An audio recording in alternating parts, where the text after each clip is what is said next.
she complained about the noise and she wanted to leave. Right. So I said to her, look, don't worry, stuff bread in your ears. This is a rather tragic ending to it. She couldn't get the bread out of her ears, and we had to go to that hospital in, Midtown Manhattan. Mind-expanding sundown sporting discourse for witches, kebab van owners... You want some chili sauce with that? ...and washed-up burglars too fat to fit through your cat flap. You great fat thieving lumper lad! Cult listening worth staying awake for.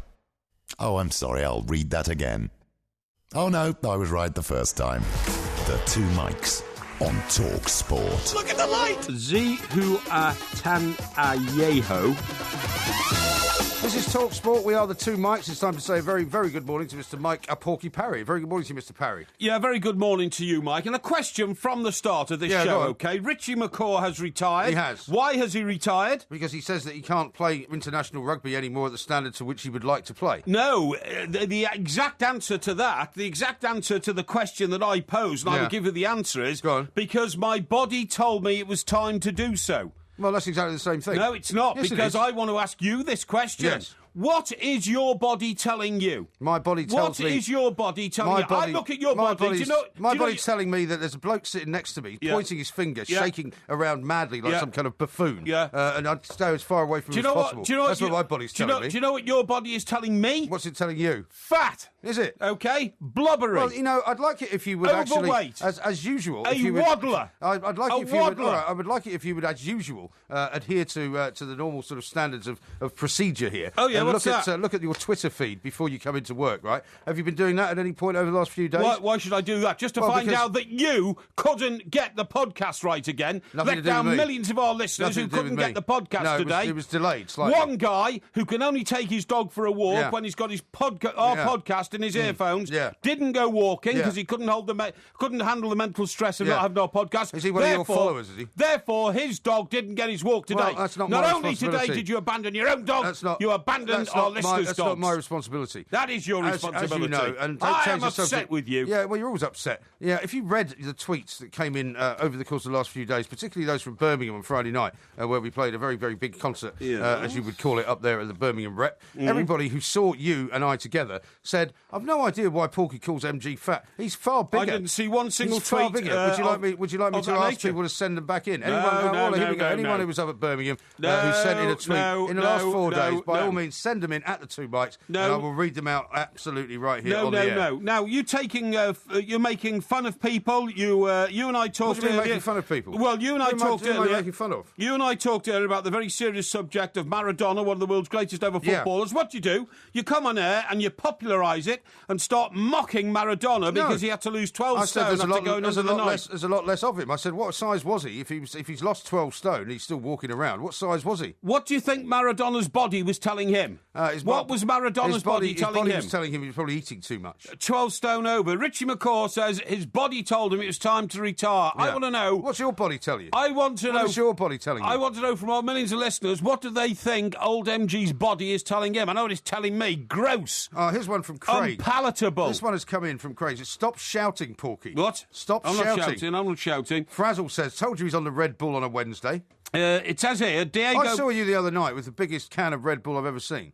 I don't know where you got that. What do you mean? I saw you on the other day when you were just before the show. I've given up Red Bull. Well, you were drinking out of a massive can of Red Bull. No. Well, there was a massive can of Red Bull on your desk. No. Well, it wasn't mine. I don't know who that. We hot desk around here. Oh, yeah. Now then, it says here, Diego Maradona has undergone gastric bypass surgery for the second time to control his ballooning weight. He's a ballooner. Yeah. Ballooning weight, and doctors warned that he needed to lose nearly 12 stone. Yeah, but how much did he weigh before he lost the 12 stone? God knows. He's only 55. The 55-year-old former footballer. Same age as me.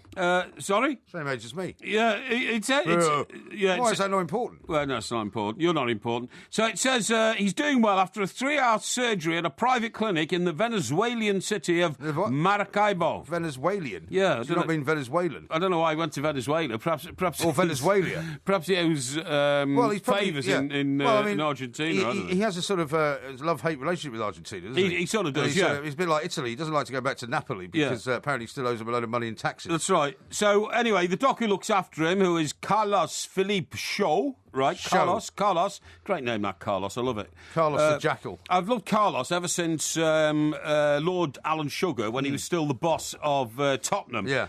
Went on to a sort of morning breakfast show, football show, and had a shirt, didn't he? A foreign shirt, and said, "I've got no more time for these Carlos kickabouts," and threw the shirt on the floor. Yeah. Now, I want to know another thing. Here, it says here, hang on. This I guy... want to know more about Venezuela, this fictional country that you've just described. Hang on. The guy Carlos Philippe Show, right? Yeah. Or Dr. Show. Yeah, it's no wonder he's looking after Maradona. I'm only here for the show. No, yeah, it's no wonder he's looking after Maradona, because it was the doctor who performed Maradona's first gastric bypass 10 years ago. Oh, okay. Good God. I thought you said he had a gastric band fitted. Yeah, it says a gastric bypass might be something different. He's undergone gastric bypass surgery. So that doesn't mean he's got a gastric band. It does. It means when you have the bypass surgery, you've got to have the band to hold it together until right? it knits. Yeah, that's right. Yeah. I thought the band was to stop you eating. No. Isn't that the whole point of it? Anyway, Carlos... What do you mean anyway? These are important facts that you don't seem to have at your fingertips. I'm just giving our millions of listeners the rest of the story. Yeah, Dr. Carlos says... Dr. Carlos.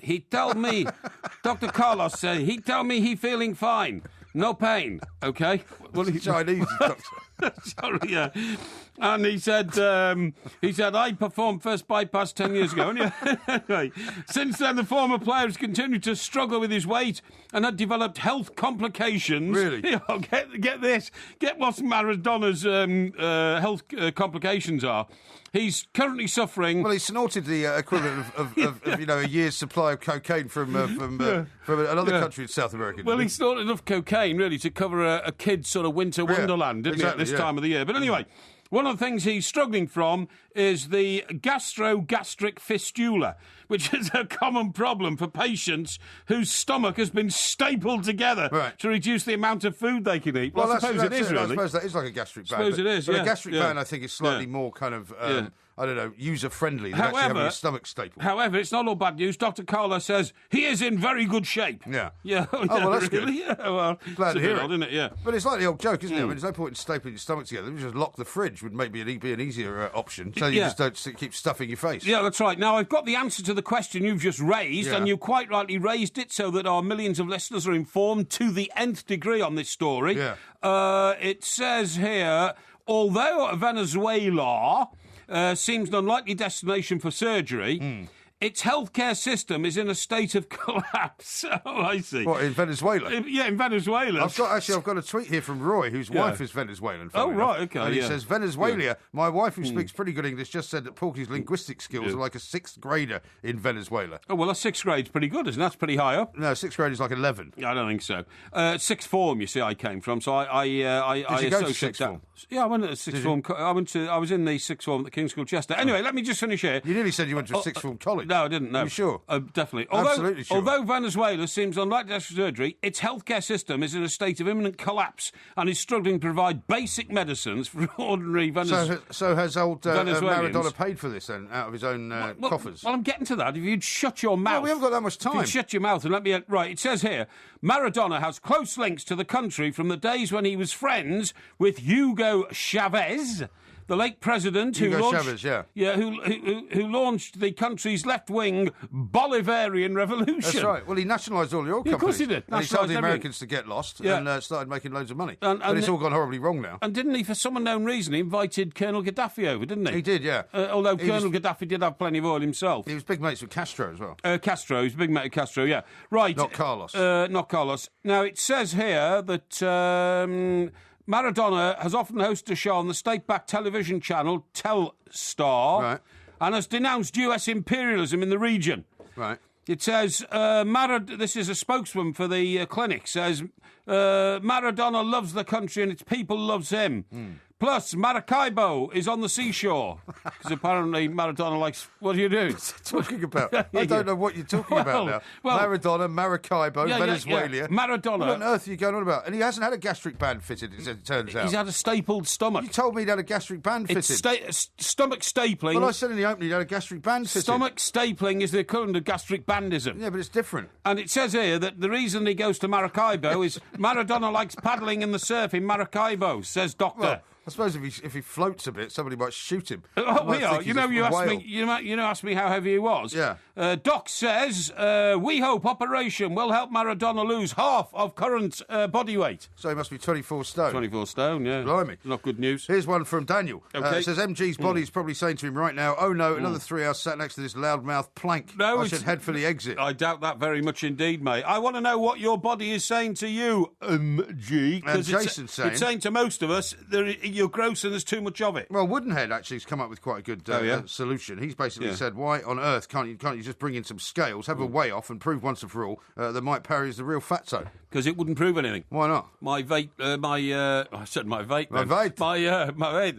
My weight... the time, by the way. My weight fluctuates over the 24-hour period of... By how much? Well, it fluctuates. By how much? Well, I can't tell you that exactly. What's the high and the low? Can't tell you. Are we talking pounds or stone? I can't tell you. It depends. Why, do you retain a lot of water or something? It depends which wine. Which time zone of the day I'm in. I've 3 or 4 different time zones in my 24-hour clock. Really? Yes. You've got several different time zones inside a bit of your ears as well. I don't think so. Anyway, we've got lots to talk about tonight. We certainly because have. It's not just Maradona we're going to talk about. We're going to talk about lots of other things as well. And, of course, we're going to talk about Bigfoot. And I'm going to tell you about the biggest word of this year as well, which I'm going to tell you coming up next. I know what the biggest word in the English language is. What is it? Anti-disestablishmentarianism. Do you know what it means? Yes. What? It means being anti-disestablishmentarianistic.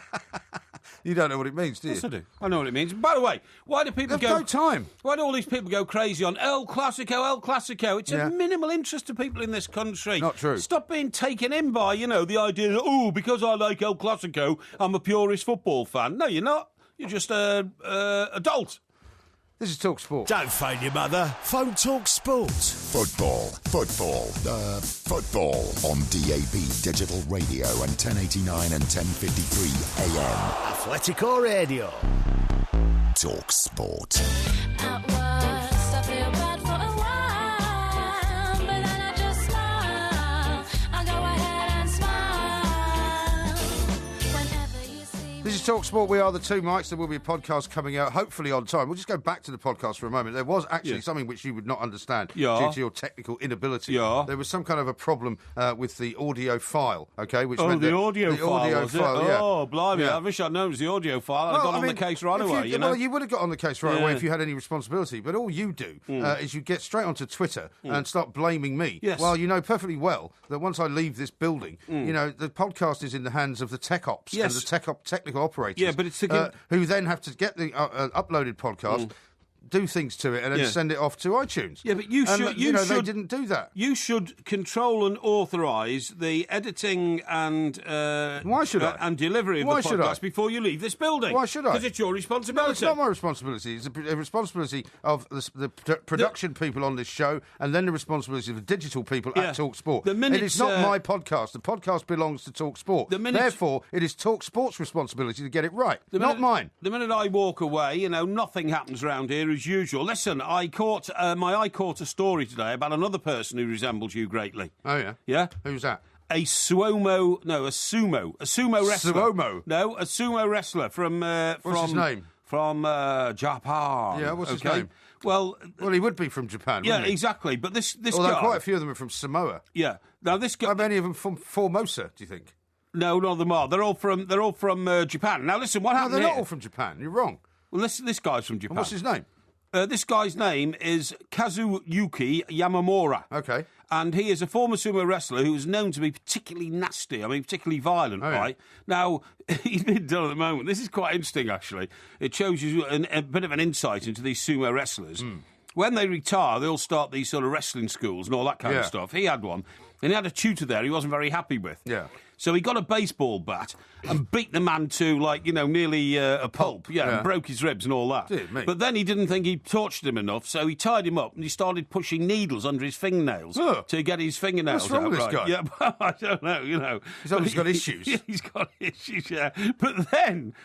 apparently, according to Japanese way of life, he did the very worst thing you can do, which was worse than the baseball bat. Yeah. Worse than ripping out his fingernails. Why are you laughing? Why are you laughing at this horrendous story of torture? Every time we talk about torture, you end up falling about laughing. No, this is funny, honestly.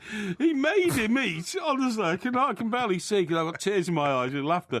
He made him eat an entire tub of wasabi paste. paste, which apparently is wasabi. Yeah, wasabi paste, Yeah. which apparently Very is spicy. which is so spicy Yeah. it can burn the inside of your nose. Yeah. Right. Right. And the nose burning condiment. And it says just a slight portion of it can catch out on wary diners in restaurants if they're not Yeah. told it's on Oh, their it food. can, yeah, you're absolutely He right. made him eat a whole tub of it, and the guy is now rolling round in agony. And the worst torture was the wasabi paste, not the wasabi paste, not the rest of it. That's Dear terrible, God. isn't it? That sounds awful. I don't see why it's funny, though. It's Let me a- read you a few tweets. Here's one from Matt. Yeah. It says, Porky should change his nickname from Porky to Cleopatra because he's so far in denial about everything, it's untrue. I think that's rather John unkind. says, Maradona's in good shape for a triangle, a Yeah. bit like Porky. Yeah, I think it's a bit unkind. Anyway, this guy, old Yamamara, right, after retiring from the ring, he ran a training facility for other fighters. Right.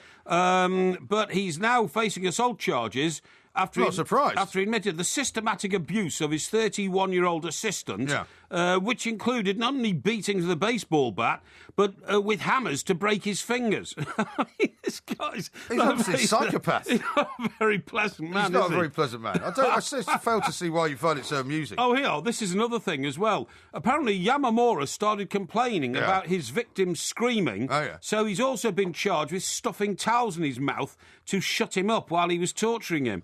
It's not very nice, It's is not very nice at all. Yeah, Now, yeah. somebody called Frazzle has tweeted this, saying that Porky's new Merc, complete with intravenous drip, has arrived at the showroom, and it's a great big picture of a can of Red Bull it? Oh, on I the back love of a that. car. That's excellent. Well You done. could get one of those. Well done. By the way, Didn't you say you were getting your car on Friday? it's a week Friday now. A week Friday? Yeah. Oh, well, they put it off. No, they didn't put it off. Why have they put it off? What's the problem? But There's I- obviously a problem. No, there's clearly a problem. There's no problem. I couldn't be there to take delivery. Got other things to Are do. they having trouble customising it? No, not at all. Not at all. What do you mean you couldn't take delivery of it? I couldn't take delivery. I've got things to do. We've Well, got where a have book you got- signing on Friday. Yeah, we have got a No, book it's not a signing. book signing. It's a DVD signing. Why? could We're sign writing a some book. books as We're well, writing if a you book as well, yeah. Well, you could do a book, actually. I don't know where Yeah. we find the time. I don't know. Now, let me tell you about writing, because the word that I want to tell you about, which has been the word of the year, Yeah. as agreed by, I think it's the Oxford English Dictionary, Yes. it's not a word at all. I've seen this word. It's this. It's an emoji. Oh, right, okay. And it's one actually that a lot of people use when describing what they're listening to on this show. It's the laughing emoji, you know, with the laughing face and the cry and the tears coming from the eyes. What, you of mean the, a sort of... No. That was No. called the laughing policeman. Yeah, nothing like that. No, okay, yeah. No, it's Go on. basically what people do when Yeah, normally yeah. when they're recreating or remembering something that you've said on Yes, the show, yes. and then they use like 3 or 4 of these emojis, Oh. meaning that they were sort of Well, crying isn't with that a laughter. bit of an idle way to communicate, you know? Or I'll put a few little clever symbols up and divest Well, you don't myself use- of the you don't- responsibility to write words. You don't use emojis, do you? No, I don't use emojis, no. Is that because you don't know how to? I don't know where to find them to start off with. Are they- Although I do well, you find them should- sometimes by accident. Well, then you should have an alternative keyboard to the one that's got all the letters on it, and you should have a little. Well, how do you find that? Well, there should be on the iPhone that I've got. There's a little kind of globe, and if you press the globe, what it gives you. Are you feeling all right? Excuse me. Why are you blowing your nose? Excuse me, I got a bit of hay You fever. had any sleep today, by the way? I mean, after that advice from the sleep doctor, Yes, that's right, yeah. I would have thought that. John, I can't remember having sleep today. I can't really. What do you mean you honestly. can't remember? Well, I Well. didn't go into bed, put it that way. You know Didn't what I mean? No. So probably haven't had any sleep. No. so you no. probably haven't had any sleep. No, probably not. No. Yeah. You see, this is what he was saying yesterday. Is that What? sometimes you do have sleep, you just don't realise you're No, sleeping. no. We're very busy today, and you will not believe this. You will not believe this. But one of the things I was processing today. I don't know if I can tell you this. Actually. Processing? It might be too much of a shock to you. Yeah. We've been asked to go and perform a concert. Yeah. On A show. a show Yeah. on an oil rig in the middle of the North Oh Sea. yes. Yeah. What do you think about that? I think it sounds a bit dangerous. We get there by a Chinook helicopter, right? What are you offering that? I can't imagine anything more ridiculous. I'm The two bikes fly in to do a show in an oil rig. I am serious. Are you joking? No, we have to fly to Aberdeen, Yeah. and at Aberdeen we get lifted by small helicopter from Yeah. Aberdeen Airport Yeah. to Chinook Base, which is the main helicopter base Yeah, for what, the on the North coast Sea or oil something? rigs. Yeah. Yeah. And Well, how far out in the North Sea is it? I don't know, but it's about. When do you want to do this? We've been asked to do it between Christmas and New Year. Oh, right. And then we fly by Chinook over to the rig, and Yeah. then we do a show. Has for it been a 2 bit hours. like that scene from Apocalypse Now, when the Playboy girls will fly in to Maybe. to do the show, and then they all have to fly out because the soldiers get a bit carried away. Oh, really? Yeah. Oh, I don't know. Nobody gets carried away when we They get fly there. and they have this kind of Hugh Hefner type character flying in halfway up the Mekong Delta. Oh, really? You know, I didn't see that. You haven't seen Apocalypse Now? Oh, I have seen Apocalypse Now. Great film. Well, do you remember Love it. when you know Charlie Sheen's dad, Martin Sheen, is in the boat and he's going up to try and find Colonel Kurtz? Oh, yes, And yes, they get yes. to that sort of place where there's all these, there's a big American base basically halfway Right. up the Mekong Delta. Right, okay. And they get up there and suddenly, there's a show for all the soldiers because that's what they did. It was the kind of thing that what's the name? That woman who was in Tommy, Tommy. Anne Margaret.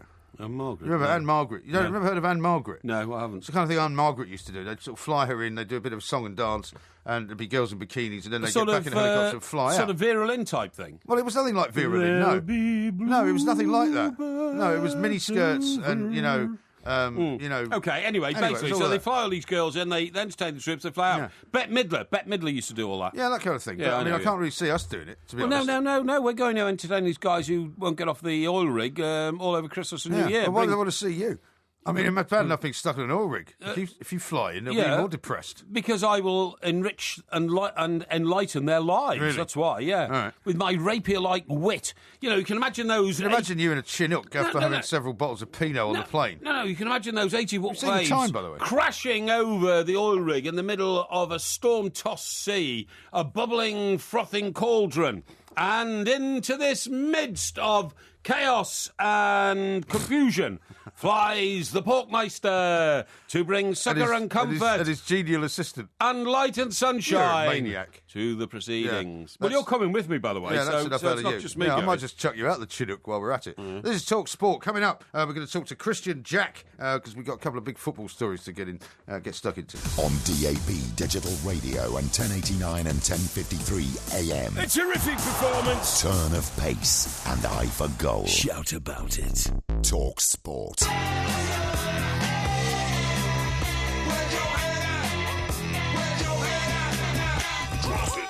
This is Talk Sport. We are the two mics. It is, of course, Porkyvision coming up a little bit later on. There will be a podcast coming out, hopefully on time, which should be around about 8 hours from now, if all goes well. A couple of tweets to read out to you. One from Mark, who says, I wonder if there's an emoji of William Shakespeare spinning in his grave, which is quite interesting. And Rep says, please do a book, guys, then Porky can really have a bestseller. You both can. And Matty says, there's no drinking on oil rigs, by the way. There goes Parry's bladderation plan. Eh? What? Hashtag planks. No, that's only for See, employees. I knew that would worry you. Well, hang on, that's only for I employees. thought of I'd get oil your rigs. attention with that one. That's only for employees on oil rigs. Those Well, it may be that it's an No, alcohol-free rubbish. zone. Those who are visiting are allowed inebriation to limited extento. Ah, Yes. limited extento. Yes. All right, now we'll get back to that. We'll get back to oil rigs and shows and Okay. and bladderation and all the rest of it. Right Yeah. now, we're going to talk to Christian Jack, who's our good friend from TSN over in Canada. He's been talking to Didier Drogba lately. He's just got a book out, funnily enough, and he's got some interesting stories to tell. And we'll talk a bit about FIFA as well. Yeah. Christian, a very good morning to you. Welcome to the show. How are you, fellas? Yeah, Very good, well. thanks. Very well indeed. Now, Didier Drogba's been talking quite a bit over here in sort of the last couple of weeks about Chelsea's problems, about Jose Mourinho and all the rest of it. You met him recently. What was he saying and what was he talking about? Yeah, I mean, he was very quiet, actually, in terms of not really wanting to dwell on the past and talk about his upcoming book because it was all business for Drogba until, I guess, 13 days ago now when his team, Montreal Impact, that I covered over here and did both games against the Columbus Crew in the MLS playoffs, were knocked out in extra time away from home in Columbus. They beat Columbus 2-1 in the Eastern Conference semi-final leg at home and then went to Columbus and conceded a goal after 3 minutes.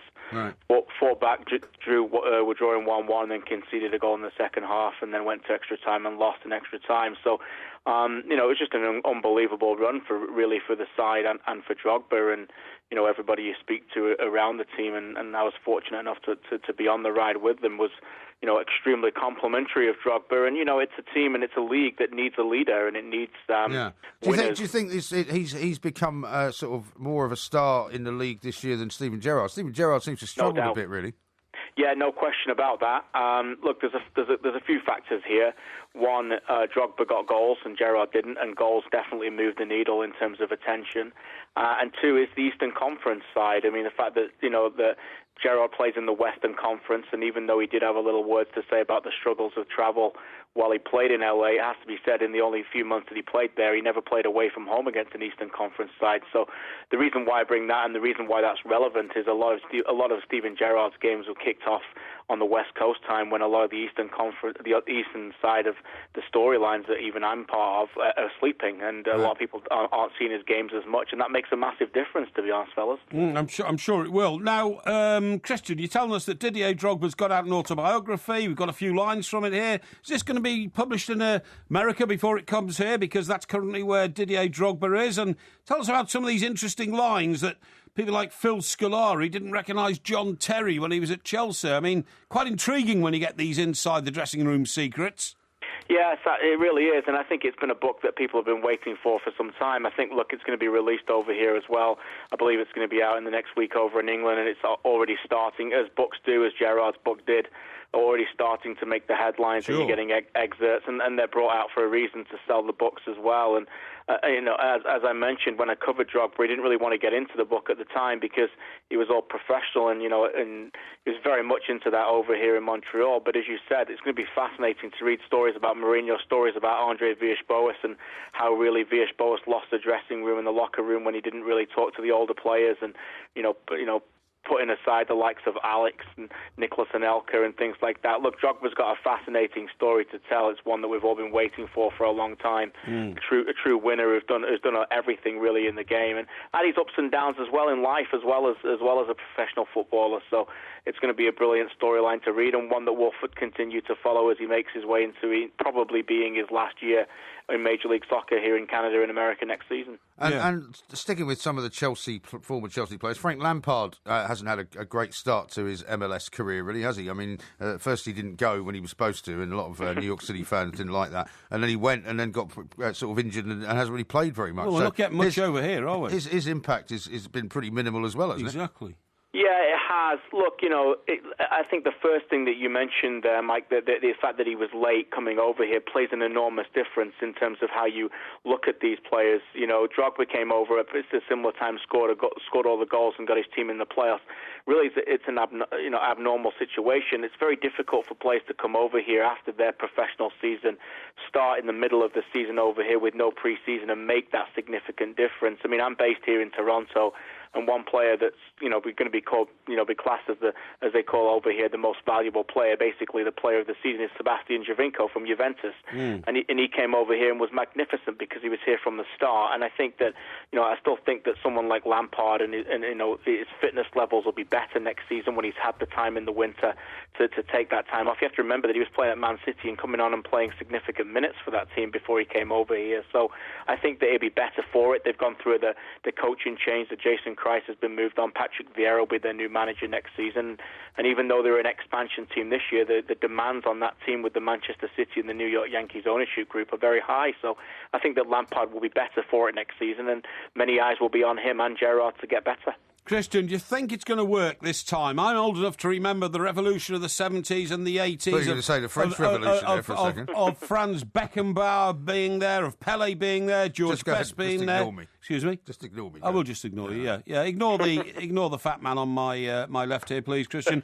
And the question is, is it going to take root this time? We've tried it 2 or 3 times before to make America the biggest soccer nation in the world. Is it going to happen this time?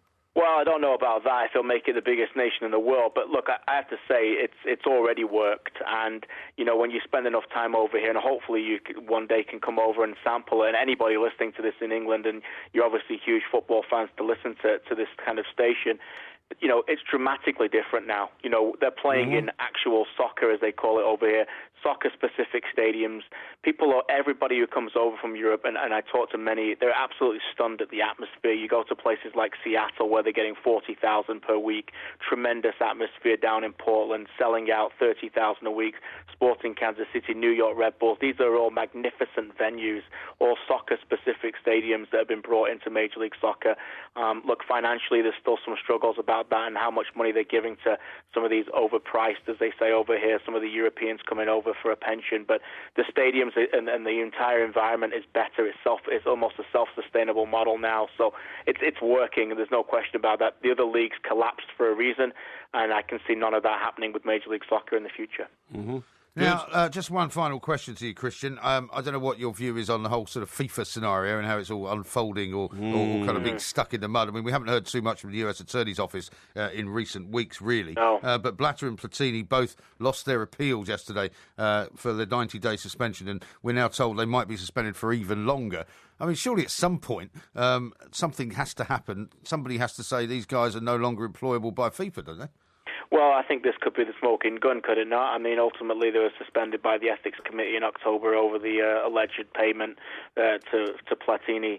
And I think that we're still trying to figure out what that payment's for. Platini says one thing, Blatter says the next. They were allies for a while now. It's clearly they're rivals, with even Blatter saying that Platini was one of the reasons why the vote swung from the US to Qatar for 2022. Look, I'm with you. I think the public has already voted in terms of what they believe that these two guys should be doing in the near future, and that's being nowhere near the governing body, whether it be FIFA or UEFA. But the public don't get the vote here, do they? We have to wait and see what the European Court determine, and the court and CAS as well with the appeals of sports. So we'll have to figure out what the Ethics Committee come up with. But let's hope that it's on the way towards being what needs to happen, and that's just a complete, thorough clean-up of the entire mess. Excellent, right. Excellent idea. Christian, great to talk to you. Thanks very much Christian. indeed. Christian Jack there from TSN. Great name, great name. It is a great name, isn't great it? Name. It's one of those you could intersperse. Although one way or the I other. have to say, the chap we've just spoken to, lovely man, thanks very much indeed, Christian Jack. His name is spelled Kristian. Yeah. Unlike... What? Unlike what? Christian with a C? Yeah. Who's the other famous Christian? Well, Fletcher Christian. Exactly.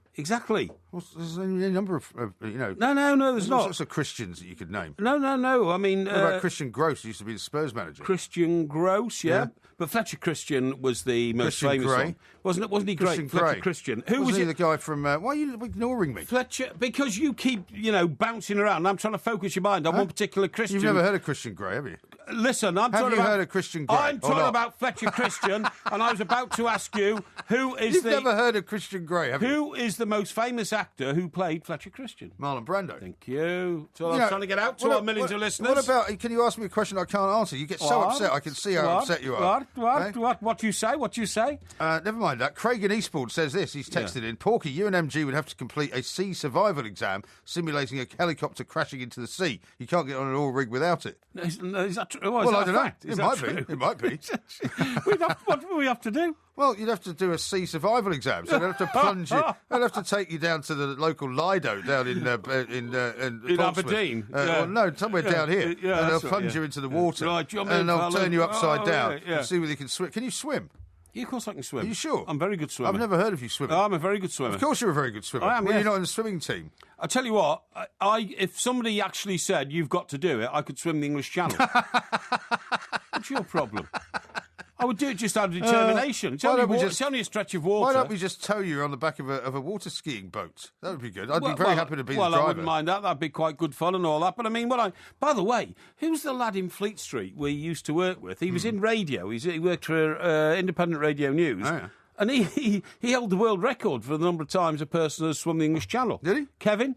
Kevin? No idea. His name was Kevin. I don't know. His name was Kevin, and there were more pictures of him covered in blubber with a pair of goggles on than there were of seeing him in a suit. Honestly, Really? he was. Must be before my time. He was a radio reporter in Fleet Street. Yeah, never heard of him. His name was Kevin, and about every 6 weeks or something, say, "Hi, Kev, how was your weekend?" "Oh, great, I just did 3." He would sometimes swim from Dover to Calais. You sure he wasn't some kind of fantasist? No. Calais back to Dover, and then Dover back to Calais. Well, all in the same day? No, in the same weekend, and then get the ferry home. I'm telling you. You're so gullible. You're so gullible. I'm not Kevin. Everybody probably Somebody had a good laugh. Somebody out there will know him. Somebody out there will know him.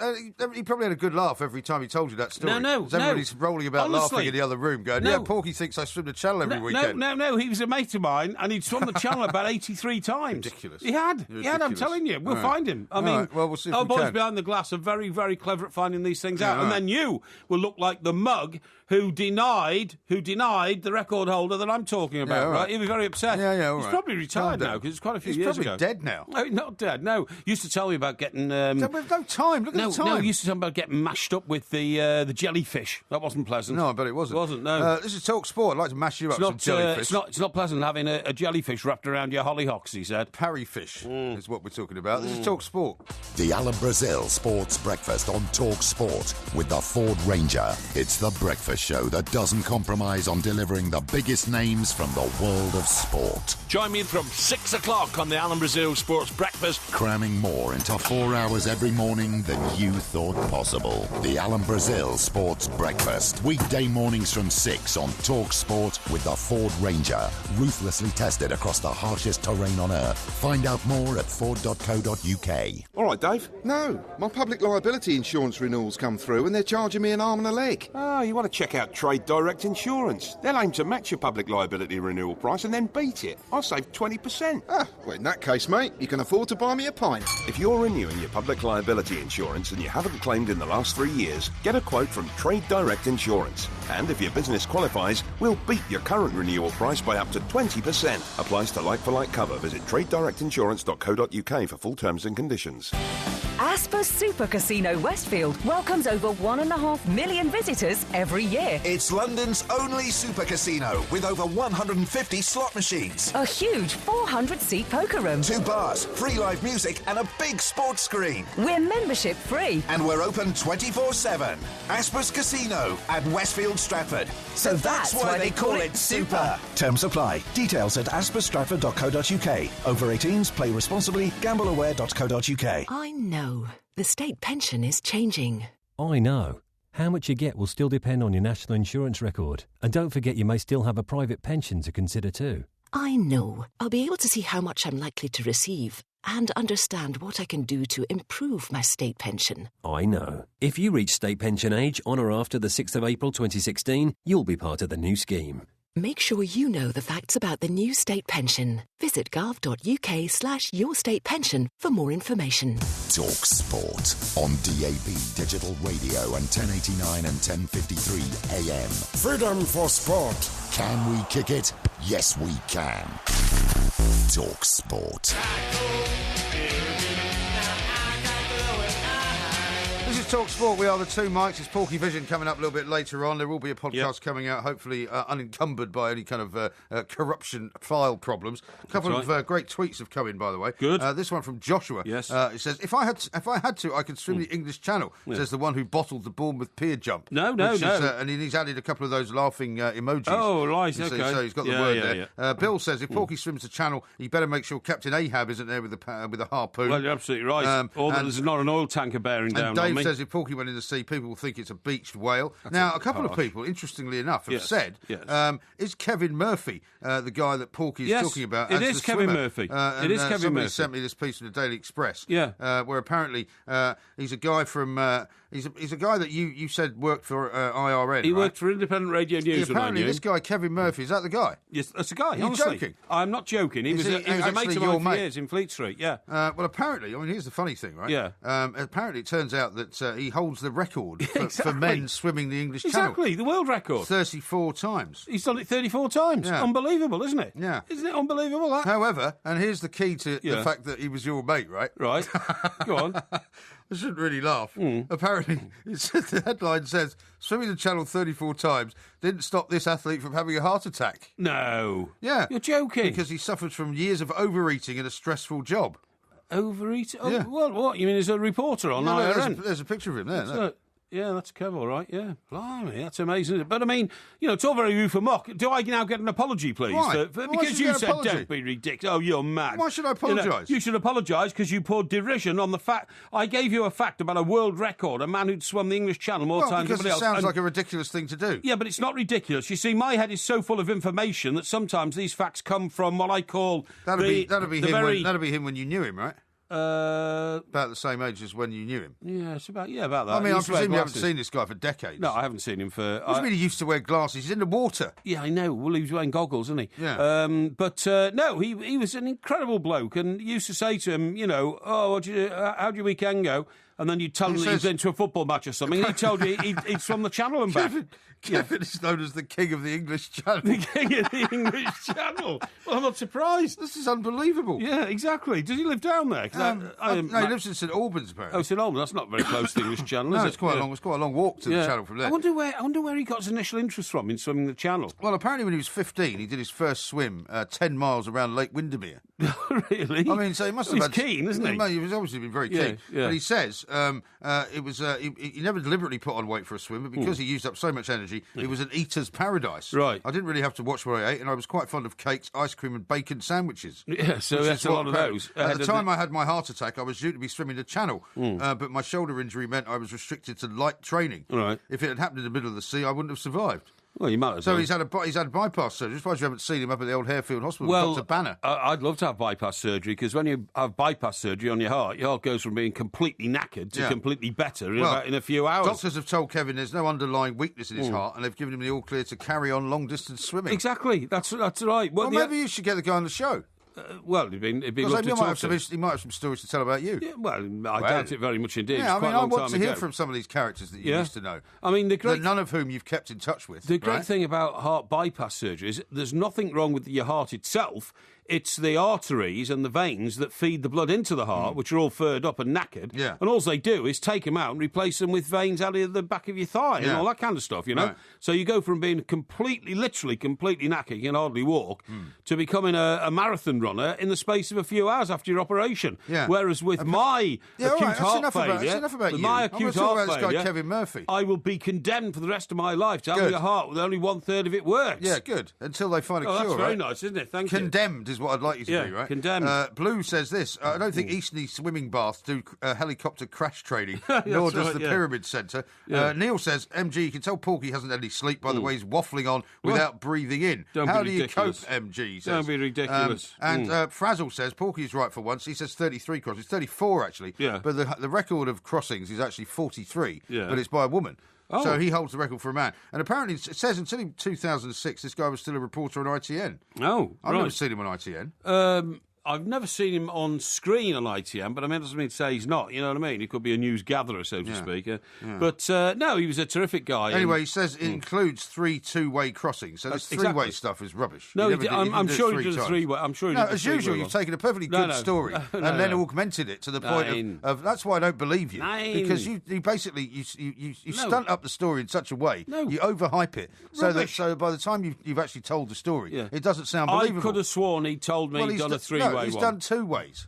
All right, maybe well, he's talking about something else. Maybe he is. Listen, I'll tell you what else I want to talk to you about. Yeah, go on. I've become aware of information which... what do you mean you've become aware of leads me to believe that David Cameron now thinks that he's so important in the world, he's going to get an Air Force One type plane. Is he? Now, wasn't Blair going to get Blair Force One? I think he was. It never happened. It never happened. Because Gordon Brown hated him so much. Yeah, said you can't do that. As Chancellor, he said, we don't have the money to do that. That's exactly right. But I mean, we haven't got any Air Force planes, have we? They're going to convert. We keep sort of decommissioning the Air Force. Well, we keep scrapping up. Isn't it interesting and isn't it almost embarrassing that now we've decided to join the assault on Syria? Yeah. Well, we haven't yet, have we? Well, we have in this way that I'm going to explain to you. The French are sending the Charles de Gaulle, which is their aircraft carrier, which, unlike the aircraft carriers that Mr Cameron scrapped for some unknown reason, he scrapped for 2. money, really. He scrapped 2. He scrapped Illustrious and he scrapped the Ark Royal. Was there not some kind of... sort of, sweetener given to the Scots to say that, if you don't vote for independence, we'll be building a new aircraft carrier no. up in the Clyde dockyard. Not at all. Sure? I'm absolutely certain. What happened was, a long time ago, Gordon Brown, when he became Prime Minister, decided to protect his own constituency, so he decided to build 2 new aircraft carriers. Well, no, but his constituency is in Fife. Well, it doesn't matter. It's in Scotland, and a lot of people... Yeah, well, that does matter, because it's a fact that you've got wrong. No, Associated Industries supply the shipyards that put the ships together. Just get that right, OK? Well, the point is they build ships in Clydeside. Yeah.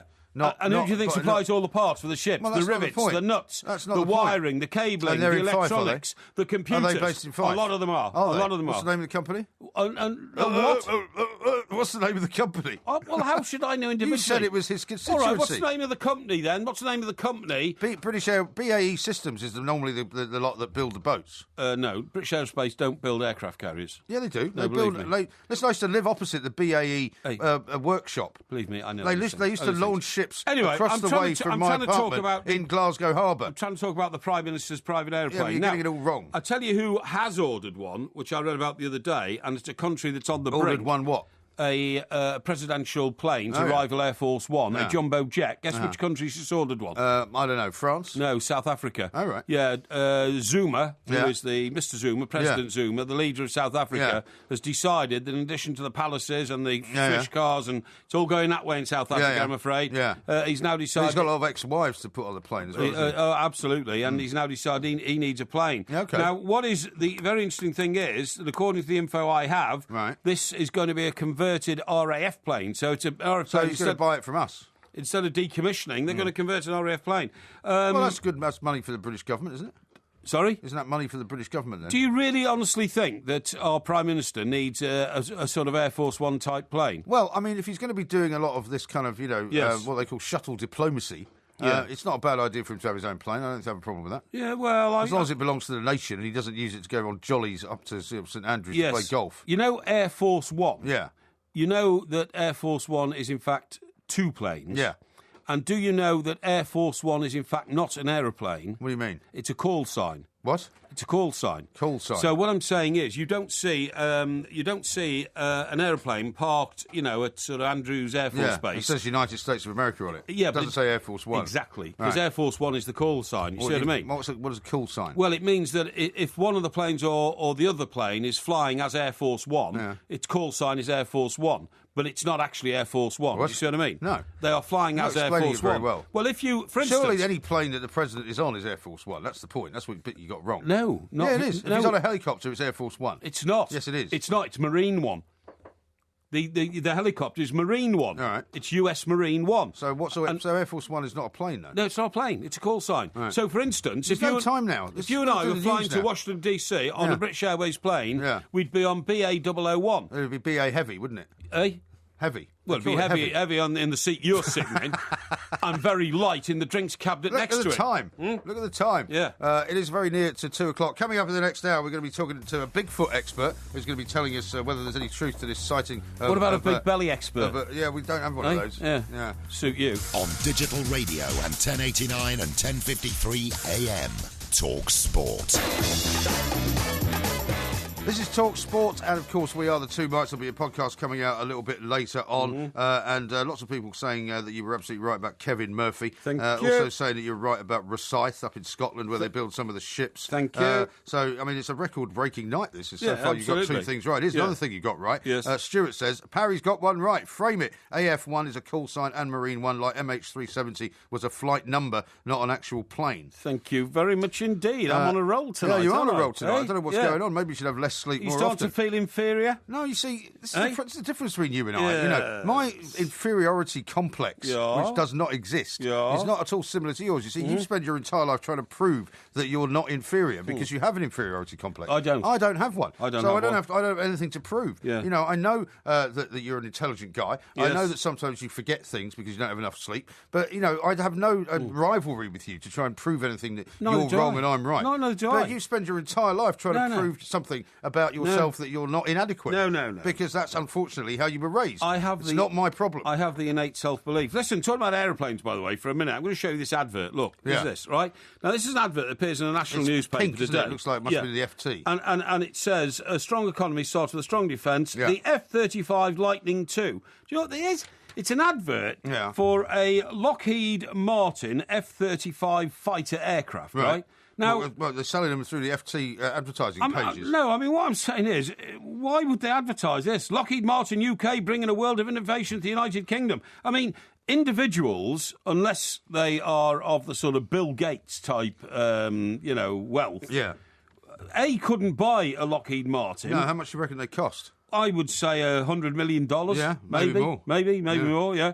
And if you bought one, where would you keep it? Because you'd need a military airfield, presumably. Yeah, right. C, who would service it? How about RAF Northolt? Yeah, RAF Northolt, yeah. Who would service it? D, who would fly it? D? Yeah. Did we do C? C. I don't think we did C. Okay. A, why would you buy it? Right. B, it would cost some money. Yeah. C, where would you keep it? Yeah. D, who would fly it? Yeah. And E, what would you use it for? What would you use it for? If you bought yourself a Lockheed Martin F-35 Lightning fighter. I don't think that's the point of the advert, is it? Well, Surely I just don't know why they would advertise. Well, no, the point of the advert is for people who are investors who read the FT to go, oh, Lockheed have built a new plane. That means they must have some demand for that. Therefore, why maybe we'll buy some shares? That's what it's for. No, it's advertising their plane. Your tiny brain can't get your head around that. Well, the point is that that's what it's for. That's what they advertise in the FT for. They don't go, do you want to buy a plane? I mean, fly it around Britain and occasionally bomb people. Just imagine, though, if you had your own, Lockheed Martin F-35, is there a law against you then taking off in your plane from your private airport, your Lockheed Martin fighter jet, and strafing your neighbours? I would imagine there is a law. No, I don't mean firing bullets and rockets at them, but I mean just to persuade them not to build a swimming pool. I would imagine if you were to buy one, because it'd be quite a quick way to get around. That you'd probably have to demilitarise it. You'd probably have to take all the shells off it. Well, what's the law? What's the law in it? Well, I'm sure the law would say that you're perfectly entitled to fly a private jet around. Yeah. But if it happens to be armed with missiles, you probably have to remove the missiles before you take off. No, but all you say is, look, I bought this from Lockheed Martin. It comes with a couple of sidewinders. So what, But I mean, I'm not talking about firing missiles at your neighbour. What I'm saying is the sort of guy who'd own one of these would have a big country estate. Yeah. Now, he might decide that the next big country estate next to him was actually, planting too many trees or something like that, or didn't like fox hunting. Like shoot them all, shoot all the trees down. No. He says to his pilot, look, get up there, he says, and just get down to 200 feet over the... do a fly past. Yeah, exactly. And all of a sudden you'd hear this, boom, just to frighten you. I'm sure there must be some kind of rule against that. I wonder what the law is against having I don't think your own private plane with sidewinder missiles. I would imagine as well that there's probably quite a limited amount of sort of salesmen who will sell you one of these. Well, if you ring Lockheed Martin up tomorrow and go, I want to buy one of your planes, unless you're some kind of African dictator, they'll probably say no, thanks very much. I was at an airport in America once, obviously. Yeah, and I presume so. Yeah, I presume so. And I can't remember which one it was, but you can't be any more specific. I think it was Atlanta, right? I think it was Atlanta. And I got into the area where all the private planes are. And I saw one with AA on the fin. Oh, yeah. And, of course, AA is American Airlines. And you'd think, well, that would be like a small charter jet. Yeah. It wasn't. Guess whose it was? Whose was it? Andre Agassi. Oh, was it? Yeah, on the spot. Right. Well, surely you would have been able to tell, because the American Airlines AA is a very sort of clear logo. I totally agree, but I thought maybe it's their charter fleet, you know what I mean? And they're painted as a different livery or something like that. Maybe flying people out to the Betty Ford Clinic. That's right, yeah. Or maybe it was the AA Automobile Association. Maybe it was, but it wasn't. It was Andre Agassi. And because I asked somebody, I said, who's that? I said, it's Andre Agassi. Did you see Floyd Mayweather's story yesterday, by the way, talking of private money? What was that? Bought his son, I think he was 15, yes, a Mercedes supercar, which costs some ridiculous amount of money. And at what age can he drive it? 16? Well, in America, you can drive at 15, some places. At 15? Yeah, you can get a learner's permit at 15, yeah. And where does he live? He lives in Nevada, so I presume... Oh, Nevada, they probably do, because you've got huge swathes of the desert, haven't you, and you can't crash into anything, so it doesn't matter. Yeah, but I mean, how ridiculous is that? Buying your 15-year-old son a Mercedes supercar. Listen, talking about America, by the way... Let me just read this one to you. Yeah, please do. MG, tell the fat lad he can do sea training HMS Sultan in his beloved dive called Gosport. Oh, OK. HMS Sultan, where's that? I certainly do. It's a land-based naval base surrounded by barbed wire and fences, and it's where, lots of secret things go on. So you could do you remember that scene in The Officer and the Gentleman where they put them up on the top of the big slide, and then the slide crashes into the water? Oh, I see. And then they turn them upside down. Oh, yeah. And they're wearing a crash helmet and all that. Yes, I do. Yeah. And then you have to try and get your bearings and swim back to the top, and somebody dies. That's right, I do. There's probably something like that. They'll fire you into the water at high speed. Yeah, it'll be something like that. Yeah, it won't be that... Now, how about this one from Woodenhead? By the way, Officer and Gentleman. Yeah. I mean, the guy who quit to go back to the farm. Eh? The guy who hangs himself. Yeah, I mean, I didn't feel sorry for him at all. I thought he was a complete loser. He was a bit of a dullard. What a dope! Suddenly he thought that the girl wanted to marry him because he was magnetically attractive, and that she'd want to go back to the farm and raise some kids. In fact, she wanted to marry a pilot. That's right, and go and live somewhere in Guam. Exactly. Yeah. Woodenhead says this. Maybe you can go to an oil mine instead. They exist according to Porky. Oh, mine, yeah. Well, let's not be trite about this. This is sounds more complicated than we thought. It's very important. Oil rig thing. Yeah, well, I can't believe that because, all right, supposing you are a government minister and you say we're going to make a visit today to an oil rig, to boost information about energy and all that kind of stuff.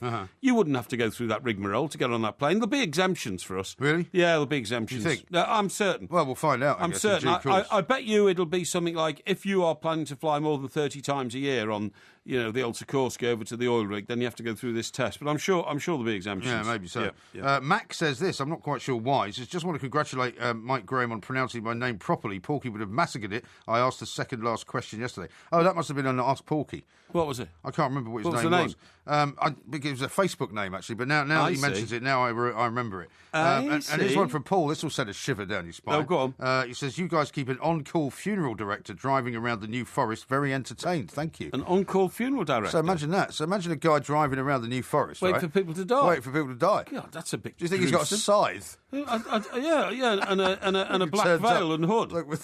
Yeah. Yeah, hood. Yeah. No, seriously, the Grim Reaper visits. That's terrible. I think he's got that on his number plate. I don't know. GR1. I can't believe that.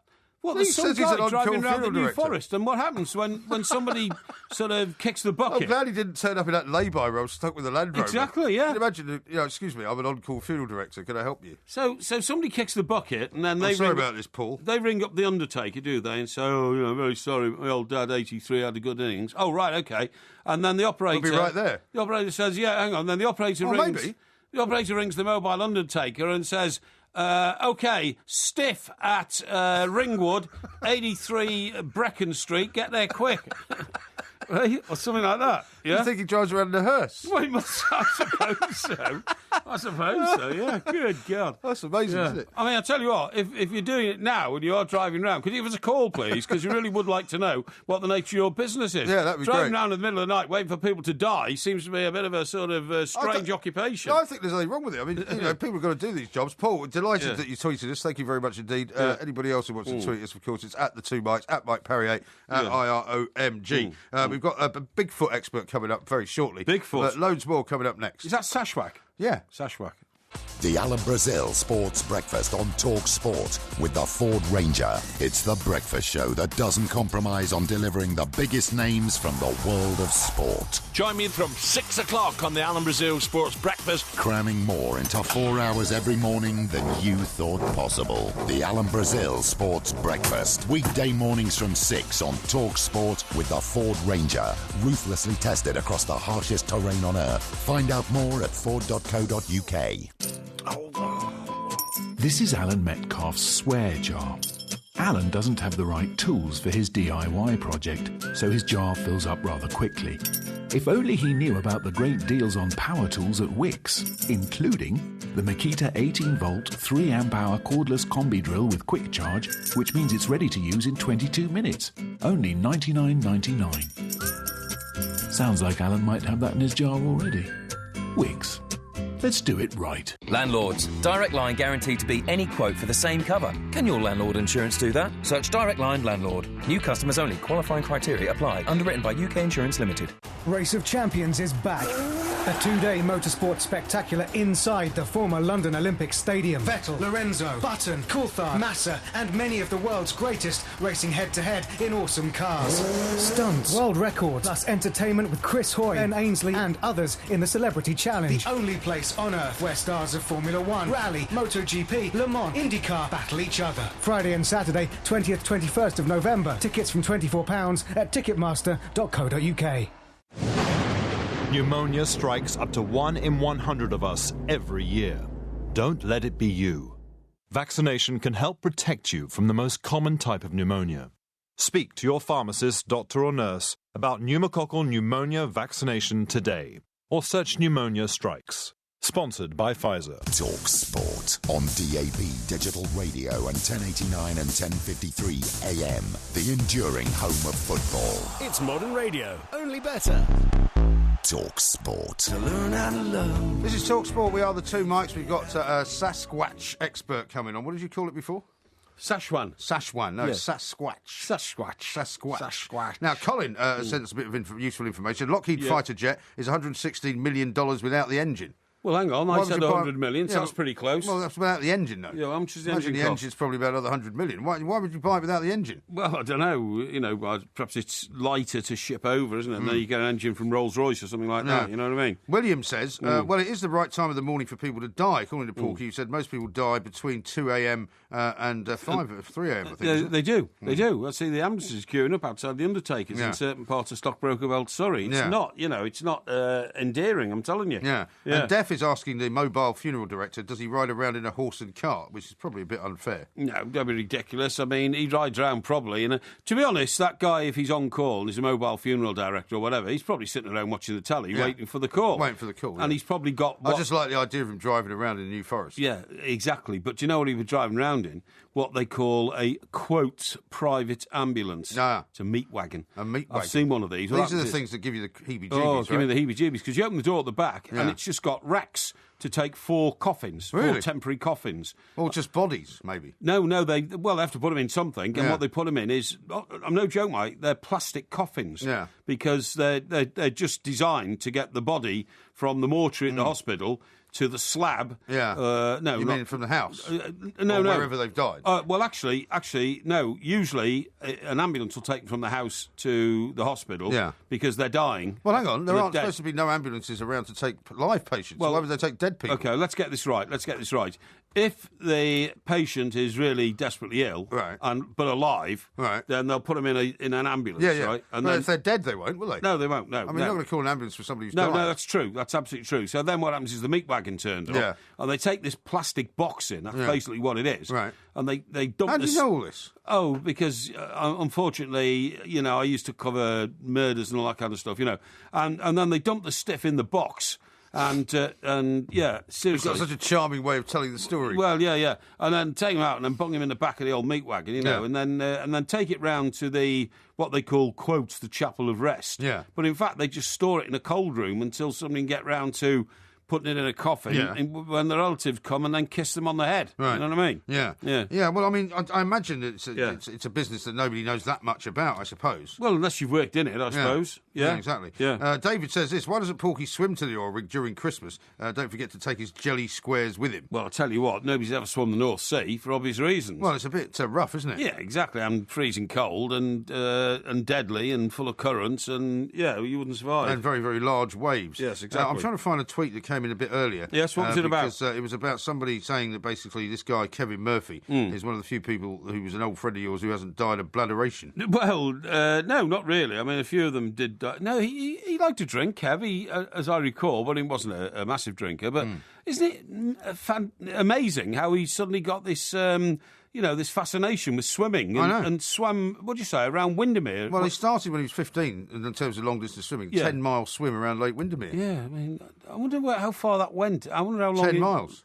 Yeah, but I wonder how long Windermere is from Well, one I end to imagine he the went other. around it. It's not 10 miles long, Well, is it? yeah, but I mean, that doesn't make sense. Why would you swim around a lake? You'd swim across a lake? Well, maybe he swam across and then back and forward. Yeah, But maybe he did, yeah. If you're going to swim Yeah. 10 miles, you might as well take the longest route possible. Yeah, I won't you? suppose so, yeah. Yeah, but all very interesting and fascinating stuff. Good for him. Yeah. Now, listen, you and I, right, lived and Yeah. worked in America. We did. Right, Fifth Avenue has become the most expensive street in the world. Has it really? Audrey Hepburn had breakfast on its sidewalk, gazing through Tiffany's window on a bright Manhattan morning. Sir Philip Green and supermodel Cara Delevingne cut the ribbon for the latest US Topshop store there. Now New York's famous thoroughfare... What did you say her name was? Delevingne. What's the first name? Cara Delevingne. Did you say that? Yeah, I did, yeah, Okay. yeah. Has been crowned the most expensive shopping street in the world, okay? Right. It's retained the title and increased the gap between Well, it so it and... hasn't become it then. It's retained it, so it was already it. Well, it changes every year usually. Well, so this it's one the first... doesn't really, hasn't. Well, what was the year before? Eh? What was the year before? It was first the year before. Yeah, no, but what It's was retained the year title. before that? It was... it was Bond Street? No, it was a place called Causeway Bay. Causeway Bay. Where do you Where's think that is? Well, Causeway Bay sounds like it would be somewhere near the Giant's Causeway, No. but I presume it's not. No, Causeway Bay is Honga Konga. Honga Konga? Yeah, Okay. Hong Kong, okay? Right, okay. And I'll tell you the top four. Fifth Avenue in New York. Yeah. Causeway Bay, Hong Kong. Yeah. the Champs-Élysées, which, of course, yes. has been very much in the news, Yeah. really. And number 4, funny you just mentioned it, New Bond Street. Yeah. Well, Bond Street's always been, I would have thought, one of the more good, because it's not so much how many shops are there, it's how expensive the shops are. Yeah. I'm surprised Rodeo Drive isn't in there, actually. Well, the up-and-coming ones Because Rodeo Drive has got all those sort of incredibly expensive shops. But Rodeo Drive's not really long, is it? No, it's not. But No. I mean, it's got all those kind of designer shops. It that, has, I totally where agree. you go in and spend, $500 on a shirt. I totally agree. But what this is based on is the rental value of the property. No, right, okay. And California is traditionally cheaper than the East Coast, isn't it? Yeah, I'm not sure about It is. Beverly Hills, though. I mean, New York City is crazy. I mean, I used to have an office on Fifth Avenue. Well, I mean, you told after me that, but I after you can't left- really believe No, this. because my business ballooned in such Yeah. a way that I couldn't any longer just operate out of my apartment. And I Yes. thought, what I'm going to need to do, because I was getting sent away quite a lot to do stories, Yes. is have an office, because I had lots of work from places like Australia and Denmark Exactly. and Holland and all these kind of magazines in Europe. So I thought, I can still have all that generating and going on while I'm off doing something else. Well, who was writing all the stuff for you? Well, I hired a freelance guy, an Australian guy. Oh, it wasn't the man who lived in a box, was it? Well, he didn't live in a box, Yeah. no, but he lived in a friend's apartment. He lived out of a box, didn't he? Well, he just didn't own anything. He I mean, carried was- his stuff around in Yeah. a He owned cornflakes He was box, 31 didn't he? years old, he only owned a That's table. right. And everybody kind of made fun of him. Yeah, but do you know that's what he's right. doing now? He's now working for a multi-billionaire businessman from Australia. Yeah, as who what? As his kind of speechwriter. Really? He met this guy on a plane. Yeah. And this guy was the son of the billionaire businessman, but the son was also a billionaire. Yes. He must have somehow got himself into business class and flying back to Australia. And between flying back from New York to Sydney, this guy basically offered him a job. As what? As his speechwriter for his old man. Speechwriter? Well, speechwriter, yeah, because if you're a multi-billionaire, you go, Right. and, go to conferences, you have to go Well, and hang on, is speak that to... all he does? Write a few speeches a year? Yeah, I mean, he's kind of, and gets paid very well for does it. a bit of... Yeah, I mean, he's got an apartment in New York now, somewhere like up the halfway up the Pierre Hotel. No. And he gets flown around the world. It's incredible. What sort of a job has this boss guy got that employs him? He's some kind of industrialist. Really? Yeah. That's amazing. See, look, you're quite jealous of that, aren't you? Well, I'm not jealous. It's Yes, just you that are. I know the guy you're talking about, and he was such a deadbeat. I Yeah. couldn't imagine he even get a job flipping hamburgers Yeah. on Third Avenue. Well, I let mean, alone I Fifth. obviously trained him well. Well, but, yeah. the thing was that in London, because people think of Fifth Avenue as like Tiffany's and they think of Yes. Trump Tower and all of that, Yes. and the Plaza Hotel up there at the top end of Central Park.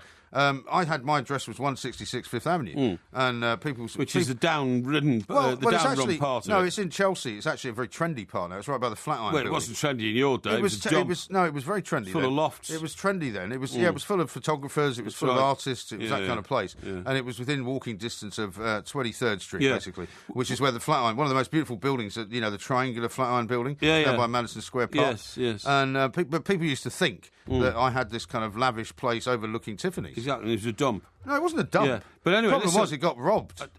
Rob, well, It got broken into 3 times in a week. Dump. There's a dump. And do you know what happened? The third time Yeah. first time it got broken into, I'm like, okay, we'll get some motion detector stuff in. Yeah. Second time, and it turned out this guy was just coming up from the local kind of pool hall, Right. and just with a trolley, Yeah. wheeling all because I had loads of computers and all that Yes. kind of thing, wheeling it all away and just offering it for sale to people. By the third time, I hired an armed guard, Right. and I said to the guy Shoot who him. sat there with a gun, I said, Yeah. no, don't shoot. I said, Yeah. if he turns up, Yeah. I said, you hold him, and then I'll come and shoot him. That's right, yeah, good idea. Yeah, and did that happen? No, he never came back. Didn't capture him? No, he didn't. Okay, I was going to say, Tiffany's, when I came home from my first posting in New York, Yes. I've been there 2 years, I went to Tiffany's and I bought a barbell for my niece who'd All right. just been born. Oh, yeah. Silver, Yeah, right, yeah. solid silver. Yeah, my daughter had one of those. Right, exactly. They got stolen as well. From Tiffany's in New York, and she still got it, by the way. And do you know what? I'd suddenly, my life changed from being an ordinary Joe Soap. Yeah.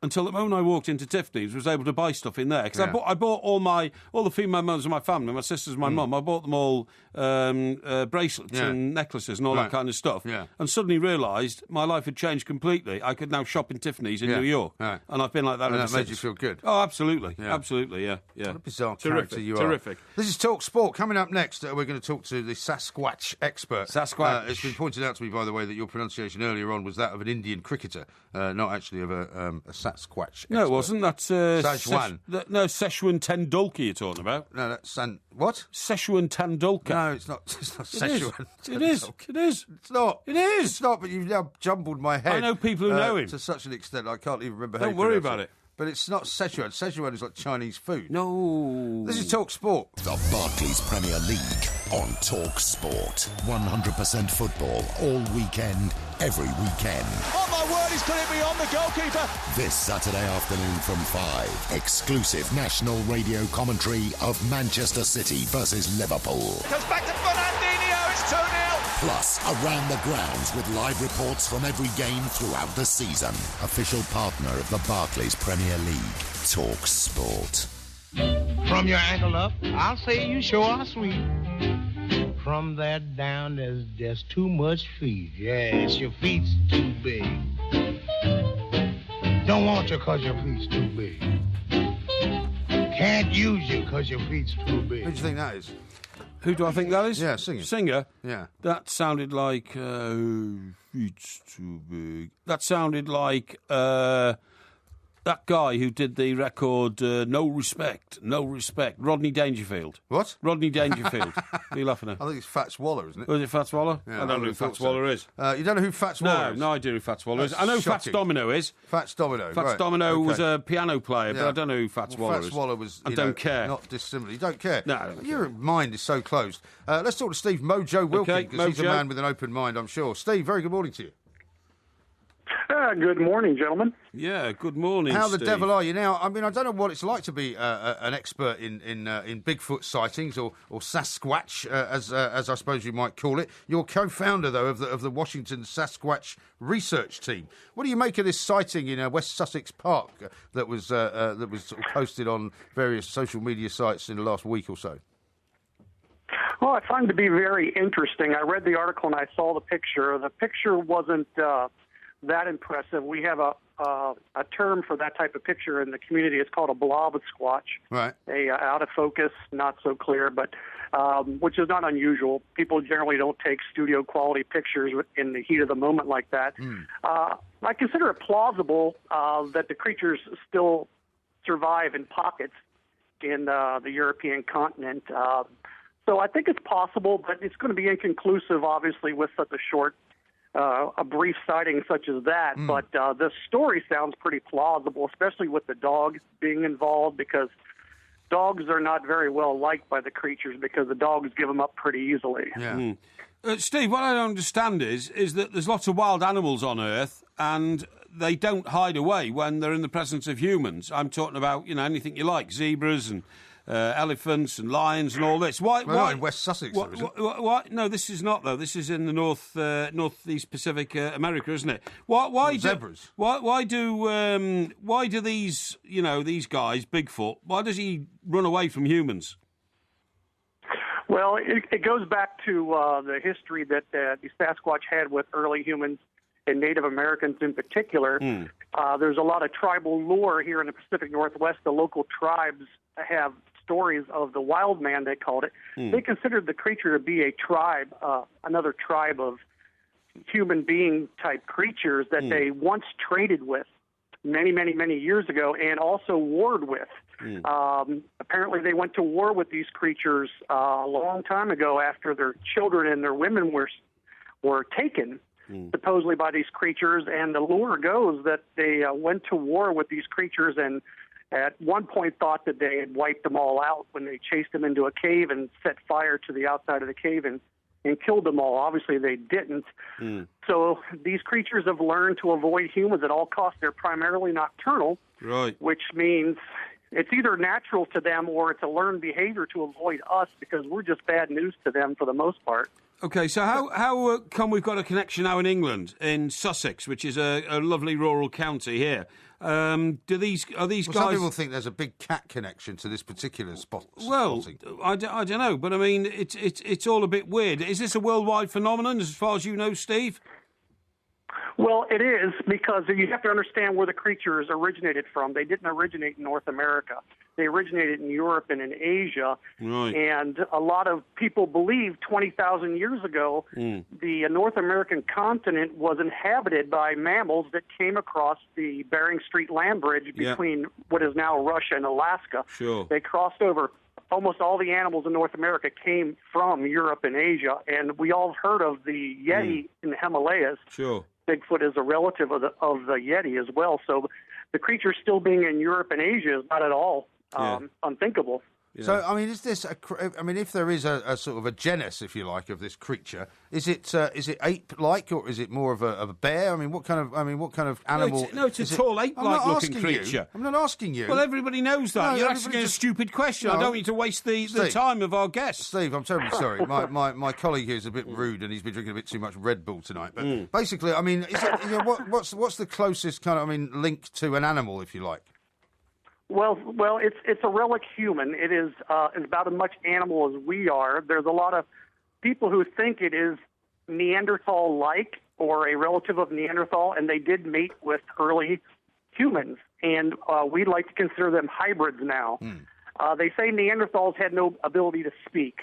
However, we believe they do speak. Many researchers believe they do speak. There's recordings of them. They have what's called a proto-language. And the only way they would have the ability to speak if they are distant relatives to Neanderthal is if they mated with early human and developed the ability to speak. There's some interesting recordings out there of Bigfoot vocalizing and speaking. They are big mimickers. They mimic all the time. They mimic humans and they mimic animals all the time. I've heard them mimic, and it's pretty interesting. Yeah, well, they put them on a stage. So they're not unlike what you've said. They're not actually apes at all. No. But Steve, I want to know, as you're a leading researcher, how close have you ever got to one? And why haven't we been able to locate one? I mean, we've got so much technology in the world now. You know, we can send, well, not men to the moon. We don't do that anymore. But we can send space probes to Mars. Send you to the moon. Why? Just shut up if you've got nothing to offer. Why haven't we got one in captivity? Why haven't we got a picture of one? And how close have you been? Well, I've been close enough to smell them and track them. What do they smell like? What do they smell like? They smell like a dog that rolled in its own urine. That's interesting. It's really a horrific sulfur-like smell. I've been very close enough to smell them. They're absolutely horrific. Right. And the reason why there's a school of thought that the government knows they exist and they have been captured and studied. That's, of course, just rumor. When Mount St. Helens erupted in 1980, there was a lot of speculation that the government took out a few of the injured creatures from the fires that were created after the volcanic eruption with helicopters. But that's, you can't really prove that. So I do believe the government knows they do exist. It's just that they don't want us to know that they exist. And what about the with question... today's technology... Yes, sir. Go ahead. Sorry, I was going to say, what about the question of sort of evolution? Because obviously they're somewhere, from what you're describing, they're somewhere in the missing link kind of category, if you like. Why have they not, or have they maybe evolved to sort of become more adaptable, if you like, to modern life? Well, that's why are they not driving around in cars, for example? Well, they're the second most intelligent creature on the planet, second only to us. But they are also very primitive, and like I said, they were early human, like a Neanderthal that mated with Homo erectus type creatures, and it developed a lot of the language skills that we have. Not quite the same. There's been a study about their language by a retired Navy cryptologist, R. Scott Nelson, who reviewed. You guys got to listen to the Sierra Sounds on the internet. It's a group of recordings from some hunters from the 1970s that made some audio tapes of Bigfoot vocalizations, and this Navy cryptologist in the last 5, 6, 7 years studied these. He's a language expert. He studied these vocalizations, and he believes they speak 6 times faster than we do, and they use a lot of root Native American dialect in their speaking. So that's amazing. Like I said, they just don't trust us because we're bad news to them. I see. Well, you must have been very frightened when you got up so close you could smell these creatures, but you couldn't see them? What were they doing? Were they hiding in undergrowth behind a tree or what? Well, my teammate had a sighting, and he and I were separated by about 100 yards when one crossed in front of him and headed in my direction where I was hiking, but it was so thick in the woods, and it heard me, and it turned around and went the other way because we could hear it. It's they are the world reigning hide and seek champions. They're phenomenal at staying hidden, and like I said, they're primarily nocturnal, and the daytime sightings are extremely rare. Most sightings are road crossing sightings with the headlights because they're out and about at night. So Can't we find... There'd be more sightings, but... Yeah, but can't we find, like, a cave that they live in? Or they must live somewhere. Do they live in trees? Do they live in caves? Or do we know where they live? They're mobile, aren't they? Well, yeah, well, but... must be somewhere there's an they old Native sleep. American saying, they live in burrows, they say, which are like caves, but they're not natural caves. They live in different places, and I do believe they do sometimes live in caves, but when caves aren't there, then they live in burrows. Right. Burrows are like in the side of hills and things like that. Yeah, so I see. They Yeah. do climb trees. Yeah, absolutely. And are they omnivores? What do they eat? I mean, I presume the reason they don't attack humans, apart from not being very sort of sure about them, They're is they don't want to eat them. absolutely omnivores. They're omnivores. They're opportunists. They eat meat. They've been seen by hundreds of people stalking elk. I have a personal friend that saw them stalking elk. They take the elk and deer down by chasing them down and breaking their legs so they can't escape. They hunt wild pig. And, of course, they are huge into the Pacific salmon run is when they are most out and about, when the salmon are running the streams here in the Pacific Northwest. The rivers and streams are chock full of salmon, and they are out. And we're usually out. That's our favorite time of the year. Have you ever? Has a dead one never been found, Steve? Because we always talk about, the secret elephants' graveyards and all that kind of stuff. What happens to these guys when they? Because they must die, they must perish. Have we never found a skeleton of one? Well, we believe they actually travel in family units, and they wouldn't let their dead just lay there and be scattered by the wild animals. Yeah, they sure. would take their dead away. Yeah, absolutely. There's been stories of hunters that shot them and were so afraid after they had accidentally shot one that it looked so human that they didn't say anything. They didn't want to say anything because it looked too human. So, Yeah, fascinating stuff. Very fascinating Well, Steve, indeed. listen, appreciate your time. Thank you so much for Thank talking you. to us. That's Steve Mojo Wilkin, who's from the Sasquatch research team in Washington. So what do you think after speaking to Steve? Well, I mean, it's like a lot of these kind of mythical type stories. I mean, Yes. the one in Sussex to me doesn't look like what he's just described. It looks like a bit of a blurry kind of picture. It could be almost anything. We haven't got one in this country. This country's too small. Well, This there's guy- parts of Scotland where you might say there's.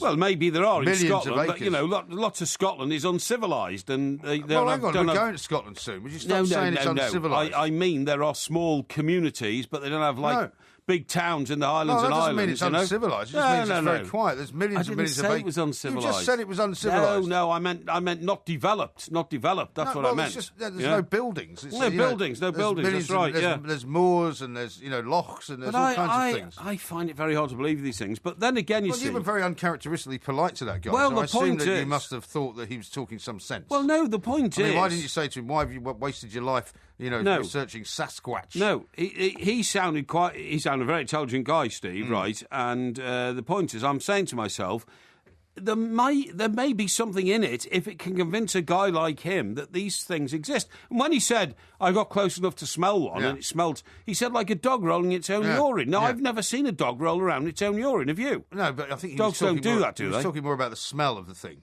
Well, dog's urine doesn't smell bad, does it? No, it doesn't smell particularly good. Well, I mean, it doesn't smell of anything, as far as I know. When a dog urinates on a lamppost, you don't suddenly go, oh, I'm knocked out by the offensive nature of the odour of the urinated lamppost. I think he's trying to just conjure up a scent for you. Yes, I see. A bad-smelling dog, I think, is what he meant. Bad-smelling dog. Anyway, we'll talk some more about Bigfoot and Sasquatch. If you've ever seen one, you can give us a call, 08717 223344. His heart must have been pounding, mustn't it? I would have thought so. You know, one of these Bigfoot guys was coming towards him, and then all of a sudden, big, tall, 9 foot tall Bigfoot sees a little bloke. A great one here. About 5'10" and does a runner. John in Maidstone has texted into 81089. A big, hairy, useless creature stumbling around in the woods. Bladder-aged Porky trying to find his way home. This is talkSPORT. Welcome to Sounds Fantastic. Now, can you identify this sound?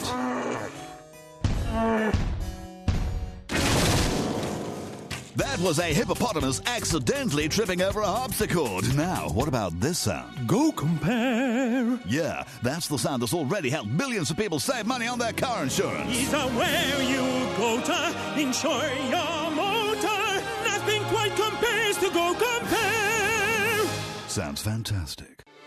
The following business opportunity is live and waiting for you. In the Netherlands, they're looking for UK-made bicycles and cycling equipment. This could be the chance to get your business ahead. The demand is out there. You could be too. To find your opportunity, visit exportingisgreat.gov.uk. Asper Super Casino Westfield welcomes over 1.5 million visitors every year. It's London's only super casino with over 150 slot machines. A huge 400-seat poker room. 2 bars, free live music and a big sports screen. We're membership free. And we're open 24/7. Asper's Casino at Westfield Stratford. So that's why they call it super. Terms apply. Details at asperstratford.co.uk. Over 18s, play responsibly, gambleaware.co.uk. This is the unique go-kart feeling of a turbocharged Mini Cooper 3-door hatch. And this is how it feels knowing that you got it for just £189 a month, plus initial rental.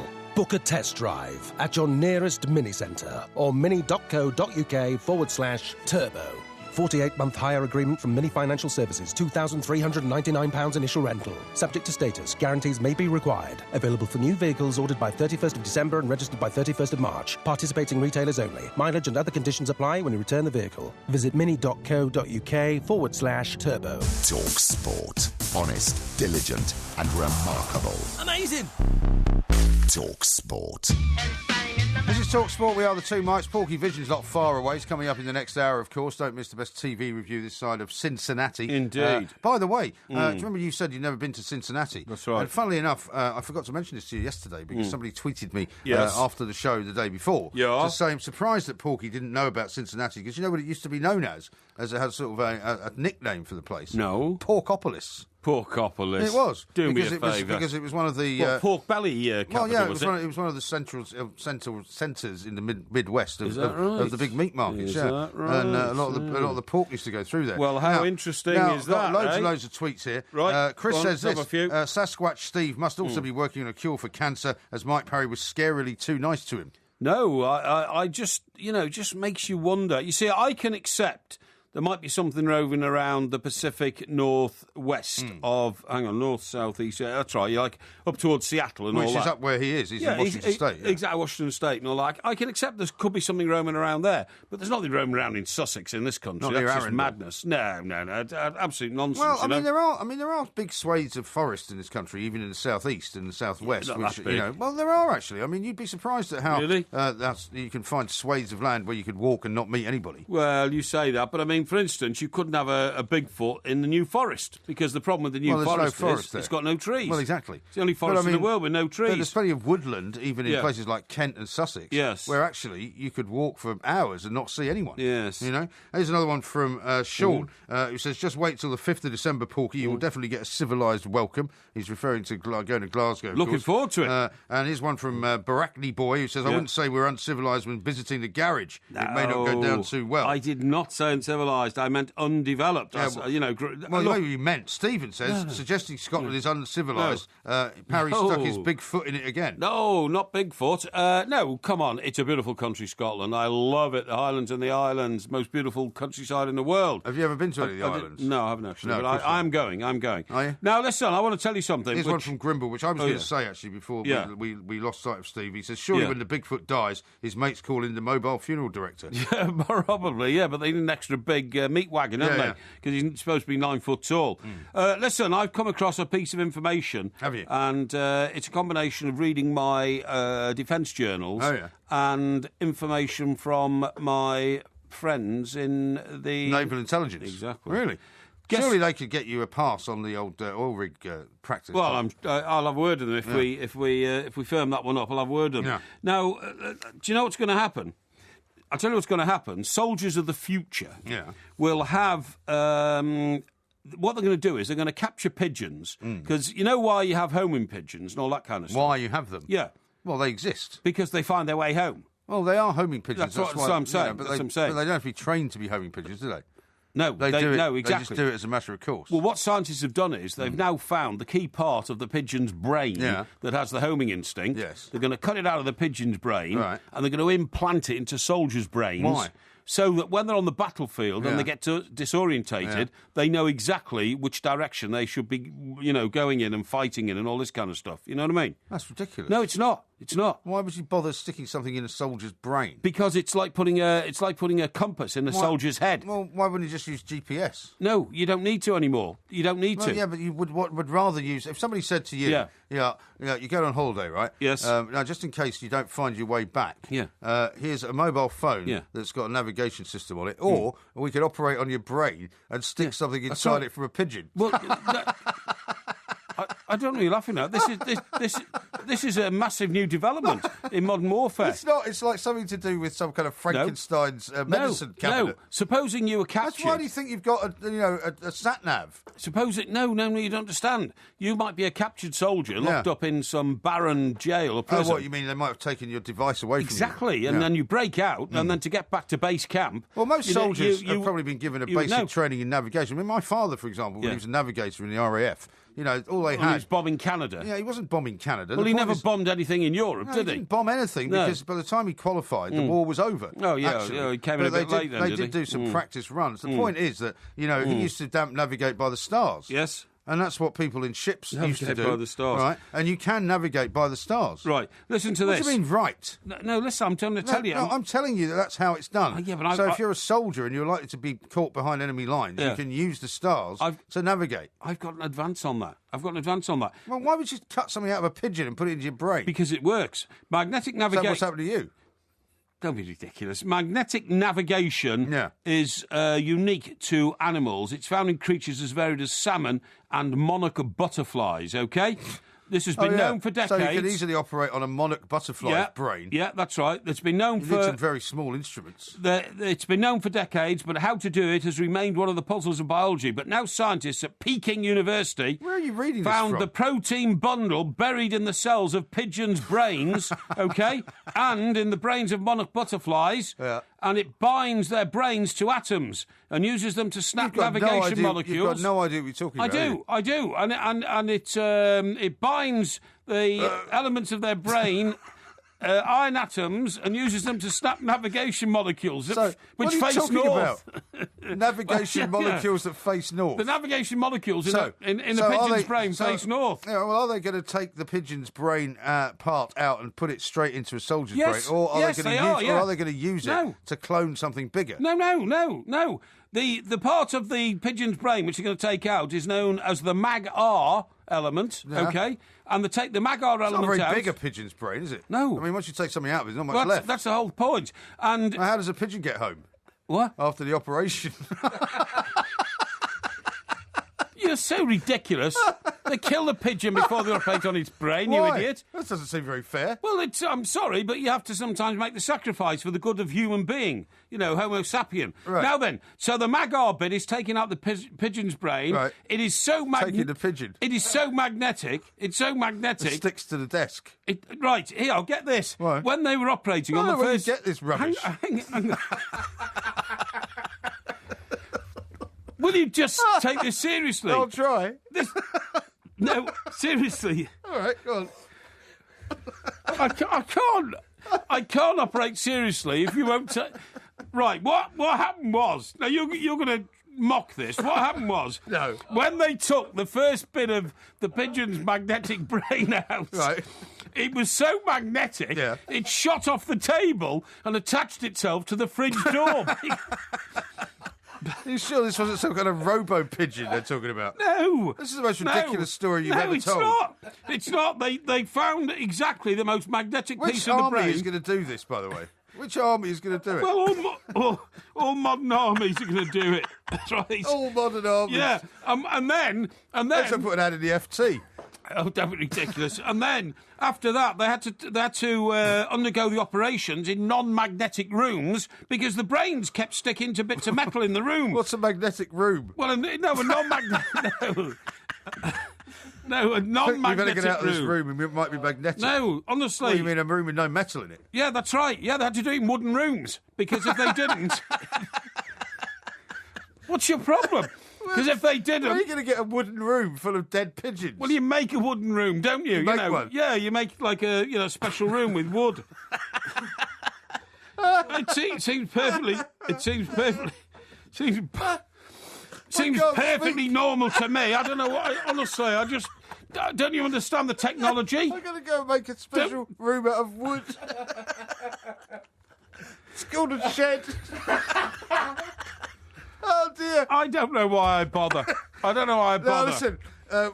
That's enough talking about pigeons' brains. This is by the way, this is a well-recognised new development in the world of medicine called magnetogenetics. Is it? And it's when you take out magnetic brains and transfer them into humans. Yeah, it's true. I'm sure it's very well known. And everybody's going to be doing it soon. talkSPORT. And it's in! A diving header at the end of a 50-yard run. From the root to the tip. talkSPORT.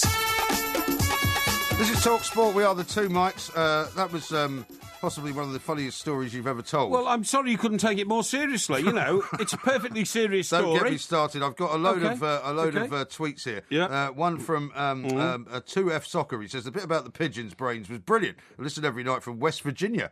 Oh, that's good. West Virginia. Remember that song "West Virginia" by the Rolling Stones? No. "Exile on Main Street," your favourite album. I do remember it. What was her name? The girl who was in the film with John Travolta. You're thinking of Olivia Newton-John. West Virginia, take me home, country roads. Yeah. That's the one. Yeah. Max says magnetic brain of pigeon, Magnetogenetics by Porkyvision. Yeah. I need wooden head rather than a wooden locked room. You lot. I'm sorry, you don't do your research, and I do, and then all you do is mock. I'm telling you that I think it's a perfectly sensible principle, but I'm not going to go over it again because, you know, if you can't appreciate it, I don't think there's any need for that. World Traveller says, MG, I'm on the roof with my Acme Co. giant magnet trying to catch a magnetic pigeon, but no luck yet. Yeah, okay. Hashtag stop the pigeon. Here's one from Chris says, Porky pigeon brain fridge magnets. It's the future. And Roy says, I don't know what's more ridiculous, the pigeon brain story or that Porky believes he'd be perfect for the wooden room.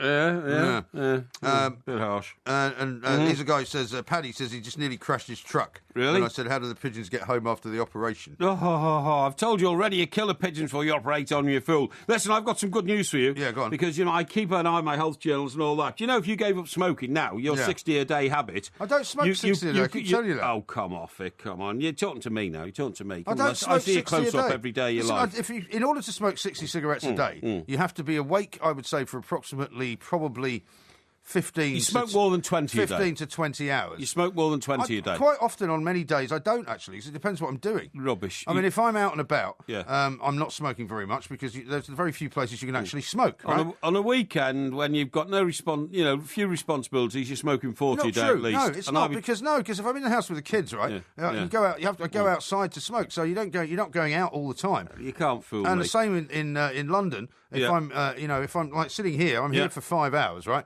All I can do, actually, I'm here for 6 hours, sometimes more. Yes. I mean, I probably have 5 cigarettes in that time. Rubbish. Now, if you were to multiply that, say by 4, to get to 24 hours, that's 20 cigarettes. But you have 3 in a 5-minute spell sometimes to make up for the nicotine withdrawal symptoms you get for an hour. I get a chance to have 1 an hour. Yeah. That's what I do. Anyway, listen to this. Giving up smoking, even when you're well into middle age, as you are, can reverse the harmful effects. Not as well into middle age as you. The harmful effects it has on the brain. This is a massive study of the problems of ingrained smoking habits where it says that nicotine is actually embedded right down at the end of your big toe. Right? What you mean if you smoke for a long time? Yes, and at the end of your fingertips and in the top of your skull and all this kind of stuff. I'm sure that's true. And it takes 10 years for all that to dissolve and go out. Well, you know what happens? I mean, I have given up smoking on a couple of occasions, right? And what happens, and anyone who has given up smoking will know this, for the first week or two, you develop a cough. Because basically your lungs are kind of clearing out all the tar that's been in there for a while. That's true. And you actually feel pretty awful for the first couple of weeks. And then it's like after somebody that, gives up drinking. Yeah, and after that, it starts to feel, like you do actually start to feel a bit better. Yes, but the problem for me is that one of the reasons I don't give up smoking is I actually quite enjoy it. And, if I didn't like it, and if I was smoking as harmful, though. No, well, of course it's harmful, but lots of things are harmful. Listen to this. Lots of things are harmful. Listen, they scanned hundreds of brains in this massive survey. Is this part of the same pigeon stuff? No, don't be ridiculous. We moved on from that. Okay. And scientists found that participants who'd given up smoking had a thicker cortex than those who had just quit. How about that? What does that mean? It means you've got a thicker cortex. Well, what does that mean? You can't just read these things out. What do you mean? You can't just read out. You've got thicker corners. Is that good? Is it bad? Hang on. Is it indifferent? Hang on. It adds more weight to existing evidence showing strong connection between smoking and brain decline. Oh, yeah. Right? And an increased risk of dementia if you smoke. I think if there was a competition of brain decline between you and I know who would be the winner, and it wouldn't be you. Yeah, this is part of the study was conducted by Age UK. Spokesman James Goodwin said smoking's not only bad for the lungs, but also bad for the brain. Yeah. And while avoiding smoking is the best way to reduce the risk of brain decline, so you're going to go, you're going to have problems with your memory and all that. Well, I probably will, because my father got dementia and later Alzheimer's disease. More than likely, I will inherit that. So I don't think there's any doubt that I will talk absolute gibberish by the time I'm about 75. It says your brain can improve. It says dementia doesn't have to necessarily follow a lifetime of smoking. Now, listen, while we're on the health things and all that, do you know if you've got a bladderation problem, and I have to suggest that you are, halfway there, it's probably because you've got a gene in your body which makes you drink. Well, this is what people have been saying for years. People who suffer from alcoholism say, I don't have a problem with drink. I suffer from what is basically a inherited condition. And some people, there's no doubt that some people have got less tolerance for alcohol. There's no doubt also that some people are more... this is right. Hang on, some people are more likely to become alcoholics and become dependent on the substance. I do not believe that I'm an alcoholic. It's true. I don't think you are either. I'm definitely not.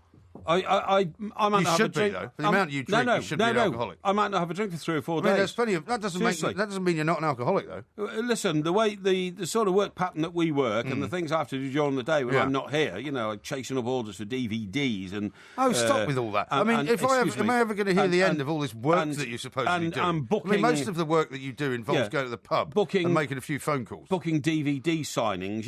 Where I big you up, as my co-presenter. You know what I mean? Yeah. When are we doing one of those next? Friday at 5 o'clock, Waterloo Station. Yeah. Be there or be square. Sports Bar and Grill at Waterloo Station. Sports Bar and Grill at Waterloo Station. Don't just turn up at Waterloo Station. That's in London.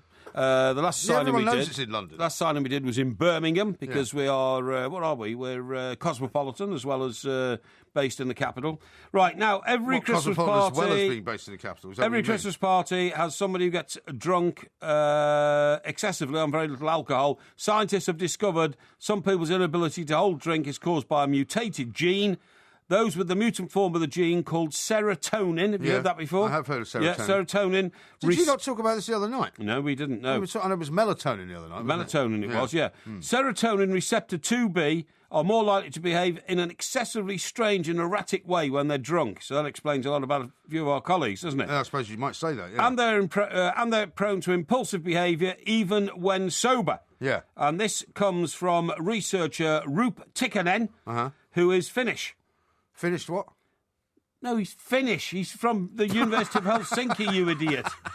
What's wrong with you? Why can't you listen? He's finished. No, he's finished. He's finished as and, well. So what is the point of this particular study? Because I'm trying to explain people's bad behaviour when they're bladderated. Oh, I see. And people should consider undergoing cognitive behavioural therapy. Cognitive. A method that involves talking through your problems with a counsellor. Yeah. If there's one thing I can't stand in life, it's counsellors. Have you ever been to a counsellor? No, of course not. Well, then how do you know you can't stand it? Do you know I wouldn't go to a counsellor? You might actually benefit from a bit of counselling. A counsellor is much weaker. A counsellor puts you in touch with your inner self. Counsellors are feeble-minded frauds. That's not true. Feeble-minded frauds. Absolutely not true, no. What can a counsellor do for me that I can't do for myself? Well, a counsellor could help you with your various kind of inferiority complexes, could help you with your kind of paranoia, could help you with your anger issues, could help you with all sorts of things. I haven't got any anger issues. Yeah, of course you have. I haven't got... Where's my anger issues? When do you ever see me angry? I see you angry all the time. Oh, rubbish. What do I do to express this anger? Well, you just become slightly frustrated. Rubbish. There's nothing wrong with going to see a counsellor to talk about whatever problems or solutions you might be looking for. Counsellors, I'm sorry, it's just a fraud profession. I don't agree. It is a completely fraud profession. I don't agree. Because counsellors don't have any skill or talent or knowledge more than you have. They're very good at listening, apart from anything else. Yeah, but loads of people are good at listening. Your girlfriend's good at listening. Are they? Really? Your mum is sometimes... Well, you haven't got a girlfriend. Your mum is sometimes good at listening. Is your mum good at listening? Yeah, she's good at listening, She yeah. has to listen to you. You have a mate sometimes, they're good at listening. You have friends who listen. Yeah, but the whole point of counsellors is they're not part of that inner circle of people who know you. And therefore... So they can look at things in a detached way. And therefore they can be of more help to you. And therefore, if they don't know much about you, they can't interpret what it is that's bugging you. Oh, I think so they they're can. useless. Counsellors, it's a fraud... Well, like you said, you've never been to one, so you don't know. It's a feeble-minded fraudster profession. Yeah, all right. Counselling, I'm telling you. Well, as long as you've... Have you ever thought about working for the Samaritans? No. Why not? Because it's not my bag. Well, that's what I'm saying, because you know it's a feeble-minded fraudster profession. That's not what I said. It's just not something I particularly want to do. Because you know that there's no talent in doing Look it. at the time. This is talkSPORT. He was the champ that lost it all. Hey, Billy, why are you leaving so soon? Now he's got one shot. I can't lose, my darling. I'll give you my everything. To win his family back. I'm gonna fight again. Critics are calling it one of the best films of the year. This is your time. This is your moment. Jake Gyllenhaal is phenomenal. Southpaw on DVD and Blu-ray Monday. Cert 15. This is the unique go-kart feeling of a turbocharged Mini Cooper 5-door hatch. And this is how it feels knowing that you got it for just £189 a month, plus initial rental. Book a test drive at your nearest Mini Centre or mini.co.uk/turbo. 48-month hire agreement from Mini Financial Services. £2,899 initial rental. Subject to status. Guarantees may be required. Available for new vehicles ordered by 31st of December and registered by 31st of March. Participating retailers only. Mileage and other conditions apply when you return the vehicle. Visit mini.co.uk/turbo. The Big Red Building on Golders Green Road. The big pre-Christmas sale is now on at the Big Red Building in Golders Green Road. Beautifully tailored men's suits for only $79.95. Plus big reductions on dinner suits, cashmere and wool overcoats, jackets and trousers. At Gold's Factory Outlet, 110 to 114 Golders Green Road. Open all week Sunday to Thursday 10 to 6, half day Friday, closed Saturday. Open Christmas Day, Boxing Day and Bank Holiday. The Big Red Building on Golders Green Road. Asper Super Casino Westfield welcomes over 1.5 million visitors every year. It's London's only super casino with over 150 slot machines. A huge 400-seat poker room. 2 bars, free live music and a big sports screen. We're membership free. And we're open 24/7. Asper's Casino at Westfield Stratford. So that's why they call it super. Terms apply. Details at asperstratford.co.uk. Over 18s, play responsibly, gambleaware.co.uk. talkSPORT. He finds the corner of the net. Extraordinary stamina, energy, and skill. Get your tickets now. talkSPORT. Did you just say etiquette, by the way? Yes, I did. It's etiquette. Etiquette, yes. You said etiquette. No, I didn't. Yes, you did. Etiquette. You just said etiquette. Etiquette. Don't worry about it. And don't pick holes in my... pronounced as in Connecticut. Don't pick holes in my enunciation of words that I've studied all my life. Do you remember Anne Widdecombe, the former politician? I do indeed. Is she not still a politician? No, she's not a politician What is anymore. she now, then? Oh, well, she went and did Strictly Come Dancing, Yeah, didn't she did. and all But that. did she not get elevated up to the House of Lords? I don't think so. Really? No, I don't think so. She writes newspaper columns. Yeah. She appears on chat shows, all that kind of stuff. Very nice lady. Yeah. But Did you met her, have you? Yeah, I've met her. I've met her a few times, yeah. Right. Very nice, very straightforward. But she writes a column in a national newspaper, and this is a bugbear of mine. She's going on about, in the wake of Paris and all that kind of stuff, how many people on the continent speak English. Yeah. Well, we know that. She says, whenever I travel, I marvel afresh at the multilingual abilities of other countries' citizens as they speak English to me. And then French to the person behind while chucking an observation in their own tongue to a colleague. Right. It's something Britain has just never managed. We treat languages as make-weight subjects in collections of GCSEs rather than as tools of our trade. True. And our excuse is that the rest of the world speaks English and all we have to do is speak louder. I watch our own media interviewing not only foreign politicians and experts, but also the man on the Calais or Berlin omnibus and gasp with admiration at the replies come in English, wondering what would happen if French or German interviewers approach Brits at random in the streets. Now, this is such an old and tired argument. Why don't Britain speak more international languages? It might be an old and tired argument, but it's a good argument because I think that people should be able to speak more languages. And the fact that most people from this country can't speak any other languages at all is a failure of the education system. I am not a little Englander because I say it would be a waste of time learning to speak German because the only people who speak German on this planet are Germans. Yeah, but there's no reason why you wouldn't be able to converse in German with somebody from Germany. All people from Germany can speak English. Exactly. So why wouldn't wouldn't so you want to speak why German? bother learning German? Well, because you might want to go and work in Germany, or you might want to go and work in some don't get me. You international. Don't get me. No, you might want to work in some international environment whereby the language would be worthwhile. Everybody thinks I'm being a little England because I say you don't need to learn other languages because English is the dominant language of the world. Yeah. But I don't say England is the dominant country of the world. I say English is the dominant language, and English is spoken by the Americans. Well, that may well be true. It's spoken by the Canadians, may well be true. the Australians. Yeah, but I mean, again, it's a bit like your argument about we shouldn't bother going to space. Singaporeans, the Hong Kongers. It's spoken across India. Yes, I understand all that. I understand all that. It's spoken in almost every civilised country in the world because it is the dominant language of the world. Yeah, but that's all very well. But to say that therefore it's worthless to know another language is idiotic. I didn't say it's worthless. Well, you're basically saying there's no point. Listen, if you met, for instance, the new manager of Aston Villa, he says to his players... Remy Gard, thank you. The new manager of Aston Villa says...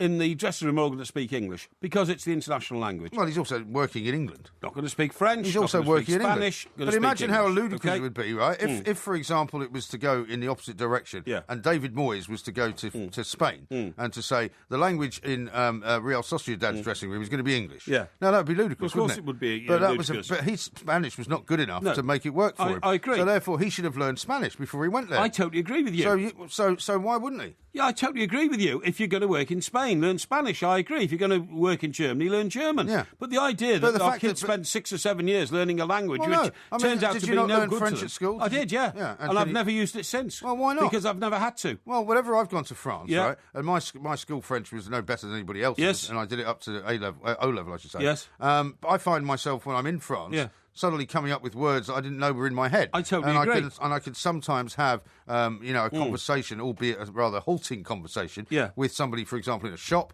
And I think it's the only polite thing to do. If you're in somebody's country, you should attempt to speak their language. Yeah, but you see, once again, you're being the opposite of a little Englander. You're being, a world citizen. Well, I think that's what's wrong with that. Well, what's wrong with it is that the international language of all airline travel is English. The international language of space is English. Space. What, you mean aliens speak English as well? No. What I mean is... a few aliens, what I mean is, when there's a multinational troupe of people going to the International Space Station, and they're Russian, Japanese, English and French, the language is English. What about FIFA? The international language of football is not necessarily English. It is, believe me. The international language at the Olympics is French, actually. Well, no, it depends where it is. No, it doesn't depend where it is. It depends where it is. All the first initial speeches are in French. Well, it doesn't matter. Nobody understands them. They have to say them again in English so that people do understand them. Nobody does understand them. Roy Hodgson answered a press conference question in French. Man of the world because he used to work in Switzerland. Man of the world speaks 6 languages. So what? Does not impress me at all. Well, honestly. It's not about impressing people. I don't know why people go on about it. I don't know why you're jumping on this bandwagon. I don't know why people go on about it. I think you should stick to pigeons' brains. Well, we're not going into that because I'm going to sit here and just listen to you reading out what you think is mockery when of course it's not. It's a good point I was making. Well, listen to this from Ben. Right. He said Porky could do so well with a council. He loves to talk and talk and talk, and they love to listen and really listen.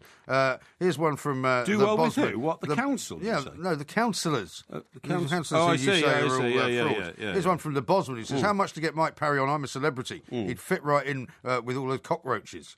Oh, really? That's not very nice. I'm being called a cockroach now. That's not very nice. Why am I being called a cockroach? I don't know. What have I done that's cockroachy? He doesn't explain. Lost, he says, can you ask Porky if he's ever watched the TV show Lost? And if not, can he review it? It is better than Game of Thrones. Lost? You've never seen Game of Thrones either, have you? No, I haven't seen Game of Thrones. Lost is a load of people who've... There's been a plane crash. I was going to say the plane crash and they're wandering around an island, weren't they? Yeah, that's right. Yeah, that's right, yeah. You're finding all those messages on your machine there, right? What would you call that machine you've got? It's a phone. Yeah, but what sort of a phone is it? It's an iPhone 6 Plus. Right, so is it quite big? It is a big phone, yeah. Right, OK. Let me tell you something. Scrolling through that phone will give you cyber sickness. I don't have that cyber sickness. You know what cyber sickness is? No. Cyber sickness is the digital version of motion sickness. Oh, yeah. Right? And I'm serious about this. Fast motion on a screen creates a feeling of nausea. Not for me. Nausea. Although I must say, if I'm sitting in a car, if I'm sitting in a car as a passenger, I probably would not be using my device. But for the same reason, I wouldn't read a book in a car. Why? Because it makes you kind of car sick. It doesn't make me car sick, doesn't it? Right. If you're sitting in the back of a car You're quite happy to read, are you? You know when you're sitting in a cinema and you see a really fast-moving thing in front of you, that can make you sick as well. A fast-moving thing in front of you? What you mean on the screen? Yeah, on the screen, like, some Rubbish. fast-moving action. People, some it people can make you sick because it's called that is called cyber sickness. But some people suffer from motion sickness, some people don't. No. I tend not to suffer from motion. Some people get seasick, some people get air sick. Some people get sick every time they go into any kind of motion at all. No, you get motion sickness. I knew someone who used to get sick going on the tube. Yeah, well, you know why? You get motion sickness because what happens is the muscles in your inner ear, right, can't keep up with the movement that your brain, that the signals from your brain is sending to those muscles in your ear. Yeah. Have you got muscles in your ear? No, you had muscles in your ear. Well, there's muscles all over your body. Is it? Okay, yeah. And when you see this, like when you're in a cinema and you get digital sickness, it's because the movement you see on the screen is not being translated into your muscles, it's just coming out your brain into your ear. Yeah. Did you know that? No, I didn't know that. Yeah, but, I mean, again, I don't suffer from motion sickness, whereas other people that I know do, but it's just, everybody's different. People get dizzy and want to sit down when they see these things, and you will find increasingly in this modern society, people standing on street corners, scrolling through their phone like you were just now, trying to find tweets that mock me. Not trying to find them, no. I'm actually trying to find tweets that don't mock you. Because you are consistently I'm trying envious to find tweets that don't mock you. Of me being on top of the agenda of what people are talking about and thinking about these days, right? Right? Yeah, right. Yeah, because I'm consistently on top of it and you're trying to find ways out of it. Not at all. You scroll and scroll and scroll through your phone and you'll find people collapsing on street corners doing that. Collapsing? All the time. I haven't seen that. You will. Oh, well. We'll keep an eye out for anybody collapsing on street corners because they're using their phone too fast. This is Talk Sport. Coming up next, it's time for Porkyvision. On DAB, digital radio and 1089 and 1053 AM. The pressure's on now. Relieve the itch. Talk Sport.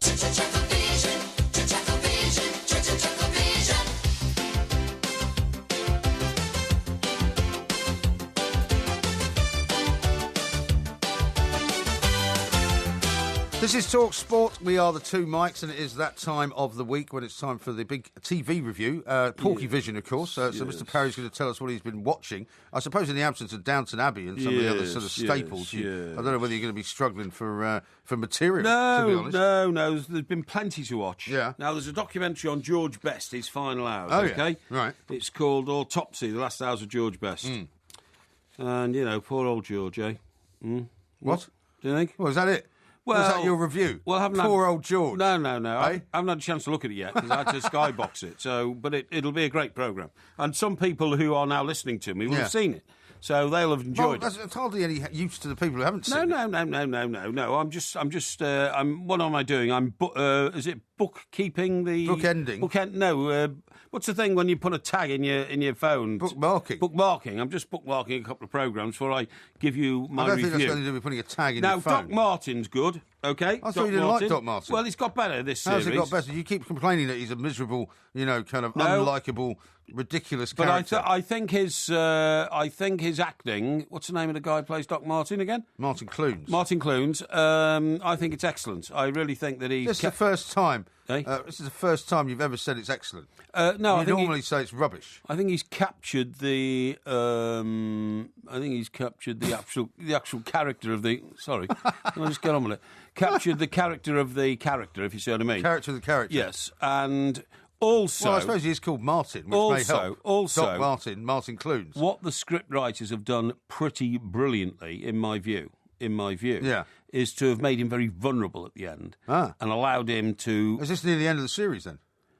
I think it's finished. Is it? I think it's finished. I think it's finished. Yeah. Really? And what they've done is they've made him vulnerable and allowed him to fall in love with his wife again. No, right. Made him like a nicer person. You know what I mean? Well, and why did he fall out of love with his wife? How do you mean? Well, no, she kicked him out because he was such a curmudgeon. Oh, I see. Right. See what I mean? Yeah. Now, let me tell you. Downton Abbey's ended, you know that? Yeah, and, I know. Well, we talked about that because remember you put that guy in Winners and Losers who got married. Oh, okay, I did, yeah, certainly, yeah. Well, that was 2 weeks ago. Yeah, okay, yeah. Now, Coronation Street's starting to worry me a bit. Is it? Yeah, it's a bit rubbish. Yeah. Have you watched anything this week at all? Yes. What have you watched then? Well, you see, you have to remember that an awful lot of television this week has been devoted to the horrors of Paris and all that. Yeah. We've got to be of course. very respectful to that. So you don't want to make out that you've been watching any sort of trite old rubbish. Yeah, because I think they cancelled Dr. Jekyll and Hyde, didn't they? Dr. Jekyll and Hyde, quite a good programme. Yeah. but it's about a guy who goes a bit mad, you know what I mean? Yeah.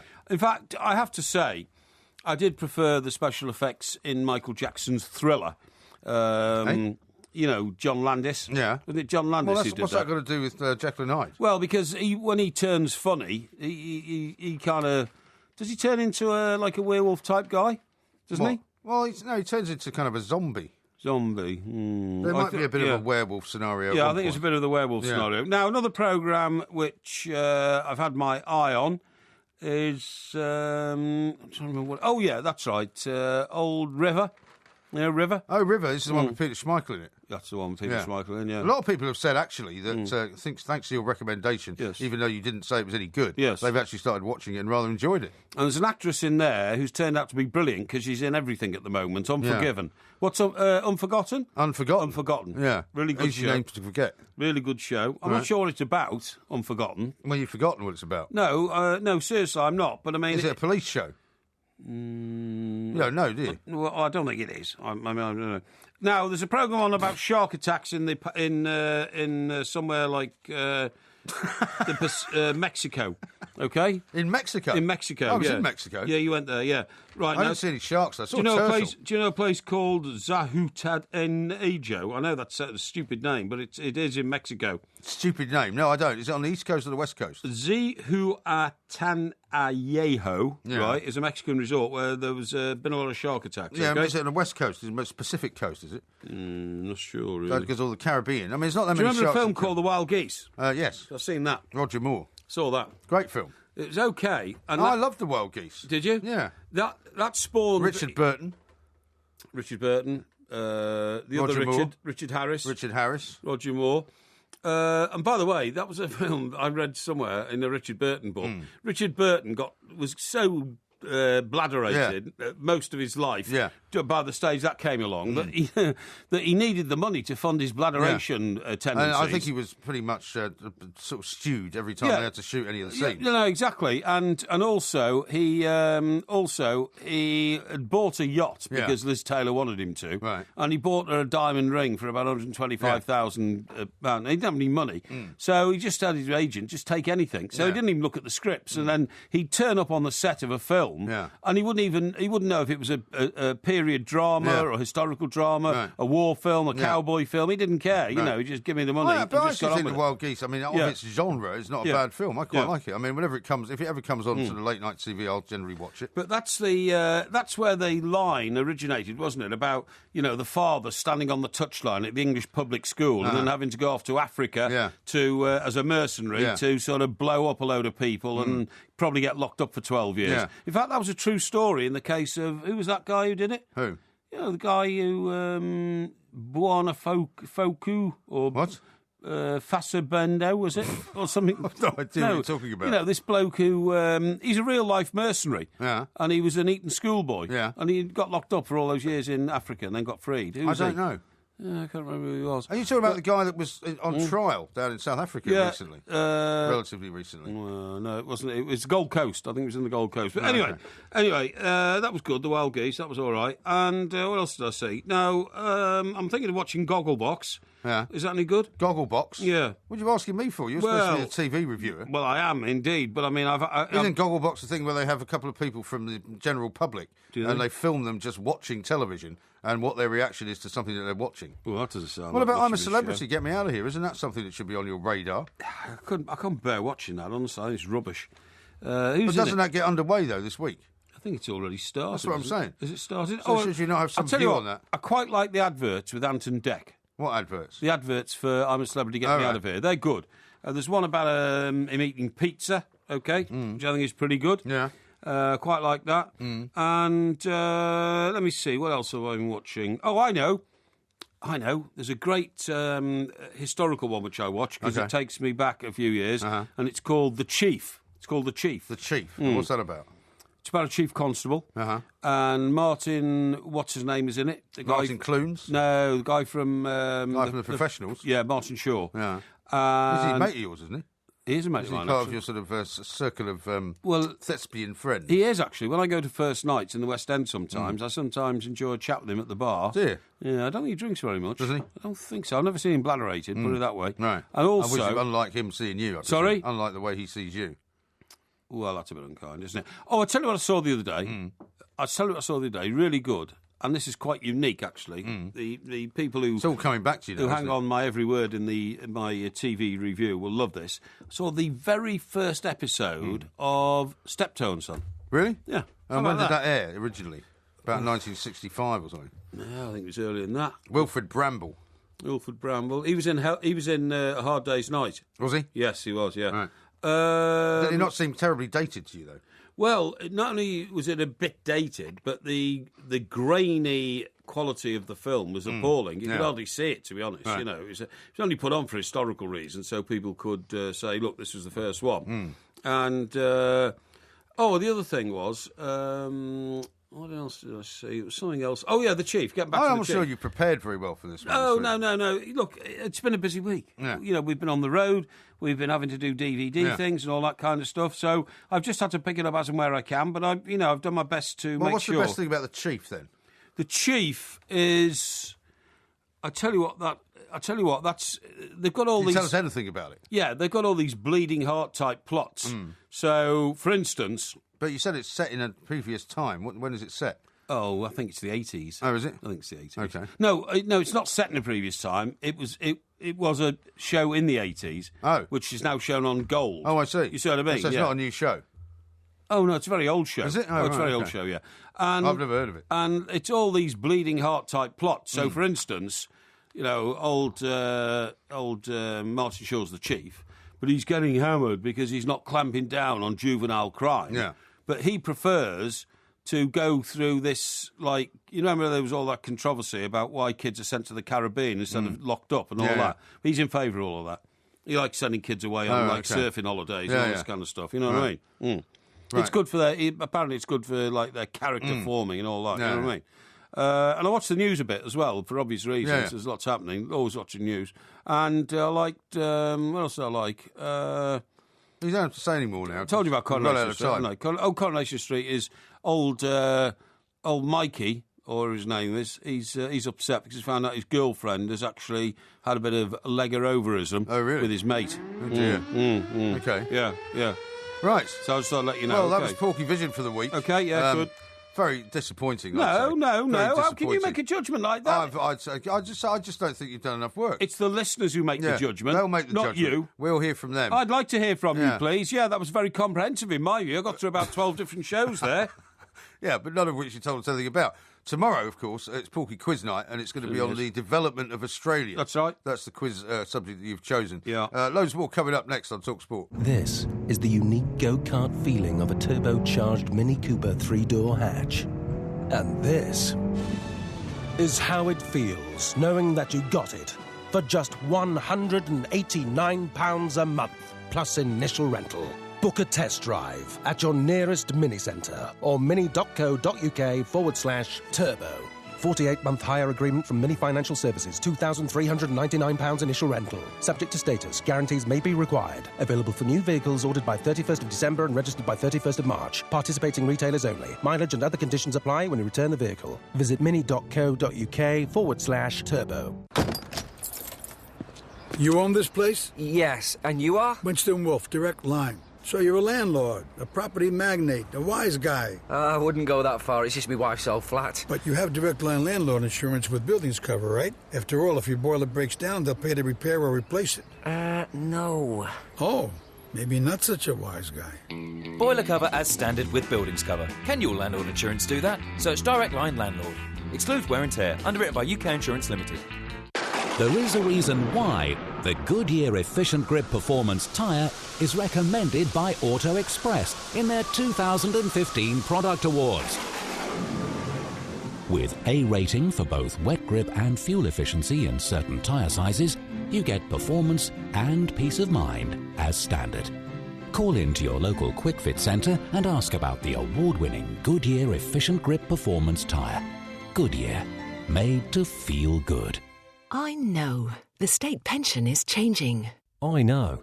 How much you get will still depend on your national insurance record. And don't forget you may still have a private pension to consider too. I know. I'll be able to see how much I'm likely to receive and understand what I can do to improve my state pension. I know. If you reach state pension age on or after the 6th of April 2016, you'll be part of the new scheme. Into the back of the net! Playing in the World Cup is amazing. Really?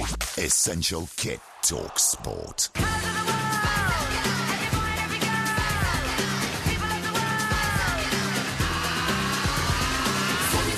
This is talkSPORT. We are the two mics. There will be a podcast coming out a little bit later on tomorrow night. Of course, it is the Porky quiz, and the subject will be the development of Australia. Yes. Here's one from Bill. Okay. He says, from Ant and Deck Adverts, the wild geese, steptoe and son of the chief. What a bloody shambles, Porky, he says. And here's one from William. I thought it was very comprehensive. Does Porky know there is an actual place in New Mexico called Truth or Consequences? I didn't know that. What? I don't know that either. That sounds like a weird one, that. Phil says the first ever TV review that reviews the adverts and gives them the thumbs up. Mm-hmm. Yeah, And Westrin says... Well, that's a world first then, isn't it?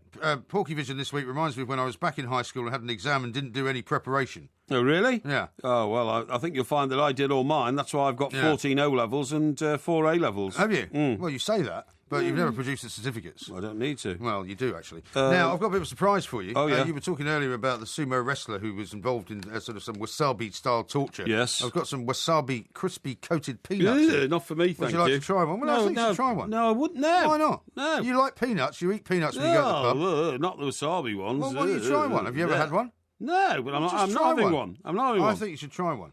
Oh, you've just put a picture out of them. Yeah, I have, yeah. Oh, you've got them in your hand here. Yeah, I've got them here. I've got you. Look, I've opened them up, and I'm offering you 2 wasabi-coated peanuts. Right, I tell you what you can do with these, right? And this is for sound effects, right? You've just smashed them up in the studio. I have. So now there's wasabi peanuts all over the place. Yeah, well, that's not my fault. You shouldn't have brought them. So are you saying you're scared? Are you too scared? I'm not eating this rubbish. Right? You're too scared to eat one? Right, by the way, I've cleared up the mess and put it in the bin. Oh, are you a coward? No, I'm not. I'm not touching it. Not touching it. No, no way at all. David in Essex says this. Mike, the British chap was Simon Mann in Equatorial Guinea. Mm-hmm. So, say it again? The mercenary guy that you were talking about. Simon Mann, that's him. Yeah, well done, yeah. Well, why did you think he had a name that was unpronounceable? I didn't. I said he went to a country that was unpronounceable. Bochum Fusa or something like that, where he got deported Burkina Faso? Burkina Faso, where he got deported to. Yeah. He said, if I ever go there, I will die. Yeah. And he thought he was going to be flayed alive by the Or leader. at least being made to eat wasabi peanuts. Or something like that, yeah. Listen, got a great one here from old Becky. She in New Zealand puts out tweet as Hobbits in the Garden. Yeah. She says, hi guys, watched the DVD last night. Wine, chocolate and laughs. What more can a girl want apart from some sparkly stuff? Well, that's very nice of you, Becky. Thank you very much indeed. No, I'm glad you enjoyed it. That means that the DVD has now literally reached the other side of the globe. It has. Which is fantastic, is it not? Is. Yeah. And it also means that she was able to play it as well, because I presume she has some device which enables her to do that. Do you know how some countries have DVD restrictions on them? Yeah, I do. But Yeah, I guess in our case, not the case. Yeah, and she You also that, sent. I did know that. Yeah, I brought some back from America in the early days, and they wouldn't work here. Right, she says, and very complimentary on the TV review, unlike some others who've been a bit harsh. She says, another classic Porkyvision documentary. Another classic Porkyvision documentary not watched. Complete U-turn on Doc Martin. Tells us Downton's finished. Genius stuff. Well, I think you're right. Genius. I think it was a wrap up, you know, and that's what you wanted to wrap up. And here's one that actually supports you as well. Matt says Porky is right. The trailers are the best part of I'm a Celebrity. Oh, is that right? Yeah, well, there you go. And Rob says the best TV review show not to review any TV shows. Hashtag Plank Vision. Oh, right. Most useless Porkyvision to date, highlighting the ads, the 2 mics. The ads. And then that's just sent to us, the 2 mics, yeah. Well, you know, I'm not sure. Well, I mean, that. there are those who say that, you know, as you know, shows kind of evolve and things change. Yes. I mean, you've often given some pretty amazing reviews of movies, like your Top Gun scenario yesterday. Yes. Where you got the ending of the No, film I didn't. I completely didn't wrong. get it wrong. Yeah, you did. No, You I got it didn't. completely wrong. People are still talking about it. No, people are still sending me, you know, like clips of the end of the film. I got lots of info today saying it was fine. Now, there's one here, and it comes from Dean, although it's supported by a picture of a very attractive lady, and it says, that was painful, Porkyvision, painful to listen to. Have you actually watched any TV this week, or have you been sleeping? Yeah. No, I haven't. Duncan in Leicester has texted into it, 81089. Here is my view on Porkyvision, ... rubbish. And another one says, does Porky own a TV or subscribe to the Radio Times? Bit harsh. There's one here, it's from Kevin, and he says, Unforgotten is a show where they investigate an historical murder. It's not much of a police show. Oh, okay. You haven't really seen it, have you? No, I haven't seen it, no. Steve says, worst Porkyvision ever. Might as well get Stevie Wonder to do next week's TV review, he says. That's a terrible thing to say, isn't it? Well, I suppose so. Porky, a wooden room full of pigeons is called a coop. It is made of loads of planks, says Rosie. I don't think that's worth talking about. Now, listen, I want to tell you something else about your brain. You sure you don't want one of these wasabi peanuts? No, I do not want those. I think you're frightened. No, I'm not. I just don't like the taste of that rubbish. You said you never tasted them. Well, I know what they taste like. They're very spicy. I don't like spicy stuff. Right, now then, did we talk about the fact that... no, hang on. I want to tell you about your brain thing, because You know what's happening now, don't you? What? You know what's happening now. Last half hour of this show, the sleep deprivation is kicking in. No. We had a word with a sleep deprivation doctor this week, and he said that anybody who's having less than 5 hours sleep a day is basically not doing themselves any good. No. And you will find yourself in a situation where basically you can't remember anything, your mind wanders, you can't concentrate on anything. And I say that's exactly what's happened to you since 3:30. No, it's not. It has, it's very clear. Now, listen. Everybody knows that that's what's going on. There's a condition called dyspraxia, and it is a neurodevelopmental disorder. I know exactly what that is, yeah. Right, go on then. Yeah, well, one of my kids had dyspraxia when he was quite young. Go on. Well, I mean, it's basically, it's almost like physical dyslexia. You forget things. No, dyspraxia means that actually physically there are things you can't do, like, you might not be able to run quite as well, or you might not be able to, your motor skills might not be as good as they ought to be. Do you know what it is? That kind of thing. Just defined as here, a lack of coordination. Yeah, exactly. What's the same thing as a what lack I've of just coordination. described. So, for instance... It's a motor skills kind of thing. You know when you have to go through a routine when you're leaving the house? Yeah. So, for instance, you put your shoes on, you pick up your keys, where's your bus pass, Bus pass? I haven't got one. No. Well, you've got one because of your age. No, you idiot. Oyster card. Everybody's got an Oyster card. But you said bus pass. Well, I meant the Oyster card. Don't be silly. It's an old-fashioned word for it. Have you got your money in your pocket, and is your wallet in your jacket and all that kind of stuff? There's nothing more annoying, and it's happened to me once or twice, where you get down to the bus stop, say, and in my case, I've walked down a bunch of stairs, and you realise you've left something behind that you wanted to bring with you. Yeah. You have to go back up. And you have to go all the way back up. What's annoying about that? Well, it's very annoying because good exercise. Most of what I time myself doing, for example, is if I'm going to meet somebody, I don't want to be there too early. Yeah. I don't like to get there too early. So I usually time my travel, particularly if it involves public transport, so that I get there just about at the right time. Yes. So if I've and also I've got, you probably have heard of this, there's an app that you can get which tells you when the next bus is coming, right? Yes. Do you have that where you live? No.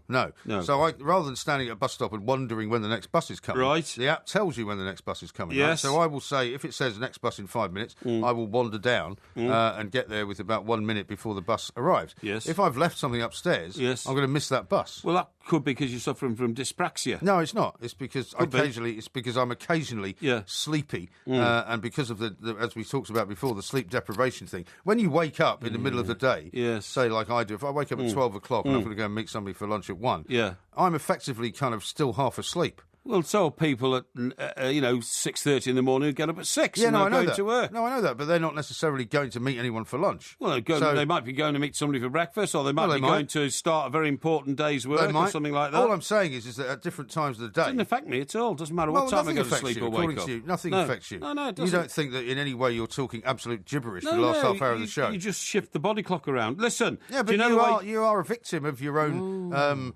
shall we say, over-eagerness to be perfect. No. There's nothing wrong with getting things wrong, but you've got to admit that you get things wrong. No, I'm not. Now, do you know how you get rid of dyspraxia? How do you get rid of it? Right, 2 ways. Well, it's a condition. It's not something you get rid of. It's something that you can grow out of as a child. You can tune your body to get rid of it, right? I don't agree with that. 2 things. Either take up tap dancing. Tap dancing? Yeah, it's very, very good. Seriously, this is what the experts recommend. Oh, yeah. Take up tap dancing because that gives you great coordination. Yeah. And that dyspraxia is all about lack of coordination, okay?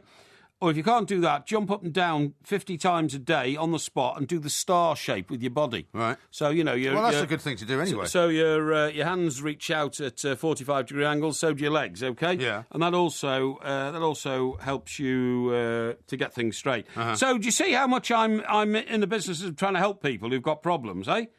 Do you see? Yeah, I do. But how about this from Frazzle? Do you know it can also be called SPD, sensory processing disorder? I didn't know that. Yeah. Here's one from Frazzle. He says, MG is right. The raging bull from 1am is now a befuddled mess. No, not at all. You see, this is what happens. What do you mean, a befuddled mess? People have now Do I look like a charted- befuddled mess? Well, you always I don't think I do. You always look like a I don't befuddled think I mess. do. No, but I mean, you started the show very sharp. You started Yes. the show with a great deal of, concentration, with a great deal of Well, I've still got a great deal of vigour concentration. and aggression. And now, because you're at the end of the scale, it's all worn off. It's rubbish. And you're literally like a burst ball. Oh, don't be ridiculous. Don't be utterly You're ridiculous. burst, You're mad. as we say in Glasgow. You're a burst. No, not at all. Isn't that a great competition we did in the show tonight where somebody can go and watch El Clasico? I thought you said El Clasico was a waste of time. I never said You that. said that at the start of the show. I You said... said anyone who watches El Clasico pretending they're some kind of football sophisticate is barking up the wrong tree. I didn't. You did. That's exactly what you said. What I said was, for the non-purist, don't try to pretend to be a fan of El Clasico if you don't understand what it's all about. But what's wrong with liking football from a different country? Well, absolutely nothing, particularly when there's British players involved. And I regard, by the way, Ronaldo as a British player. Well, that's really. odd because he's Portuguese. Yeah, but he grew up here, didn't he? We regard him as one of ours. He grew up in Madeira. And he grew up in his football terms here. And also, of course, Gareth Bale. Gareth Bale is Welsh. Well, he's British, so that makes him one of ours. Well, he's the only player there that's from these isles. Makes him one of ours. No, we've got the quiz tomorrow night. Then on Friday night, we're going to a DVD signing at Waterloo Station, the Sports Bar and Grill. Yeah, it's not a I hope Waterloo you're going to Station. be in good shape. I'll be fine. What do you mean it's not a Waterloo Station? Well, don't just keep saying it's at Waterloo Station. People will be wandering about aimlessly looking for couple Hang on. of old gits signing some DVDs. It's the Sports Bar and Grill inside Waterloo Station. That's fine, as long as you say that. I couldn't be more specific than that, could I? No, but you keep saying Waterloo Station. But it is in Waterloo Station, you thickhead. Is something wrong with you? No, there's nothing wrong with me. Huh? No. Good. You going for a lie down, Sid? I'm not going for a lie down, mate. I don't really lie down. What are you going to do now? Going to go and sort of swim the channel or something? Superman. What a ridiculous... You make out like you're Superman. What a ridiculous comment. I tell you what I'm going to do. Yeah, what are you going to do? I'm going to go home and I'm going to count a whole load of DVDs, right? Count them? Yeah, because we need about 150. You're like some old guy, aren't Hey? you, who sits there just counting things. No.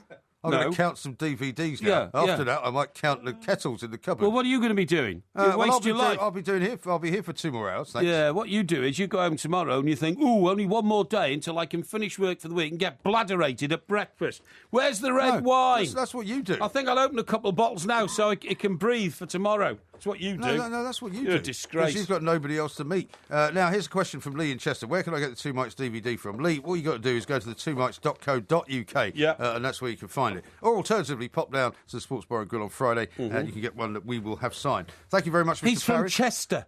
He's not going to get the train down to Waterloo Station in London to come and see us. Why not? Because he's got better things to do in life than come and see you, you fatso. Fat what? Fatso. Fatso. This is talkSPORT. Loads more coming up. Mr. Parry will be back tomorrow, hopefully having had a little bit of rest, so that he's not quite so deranged.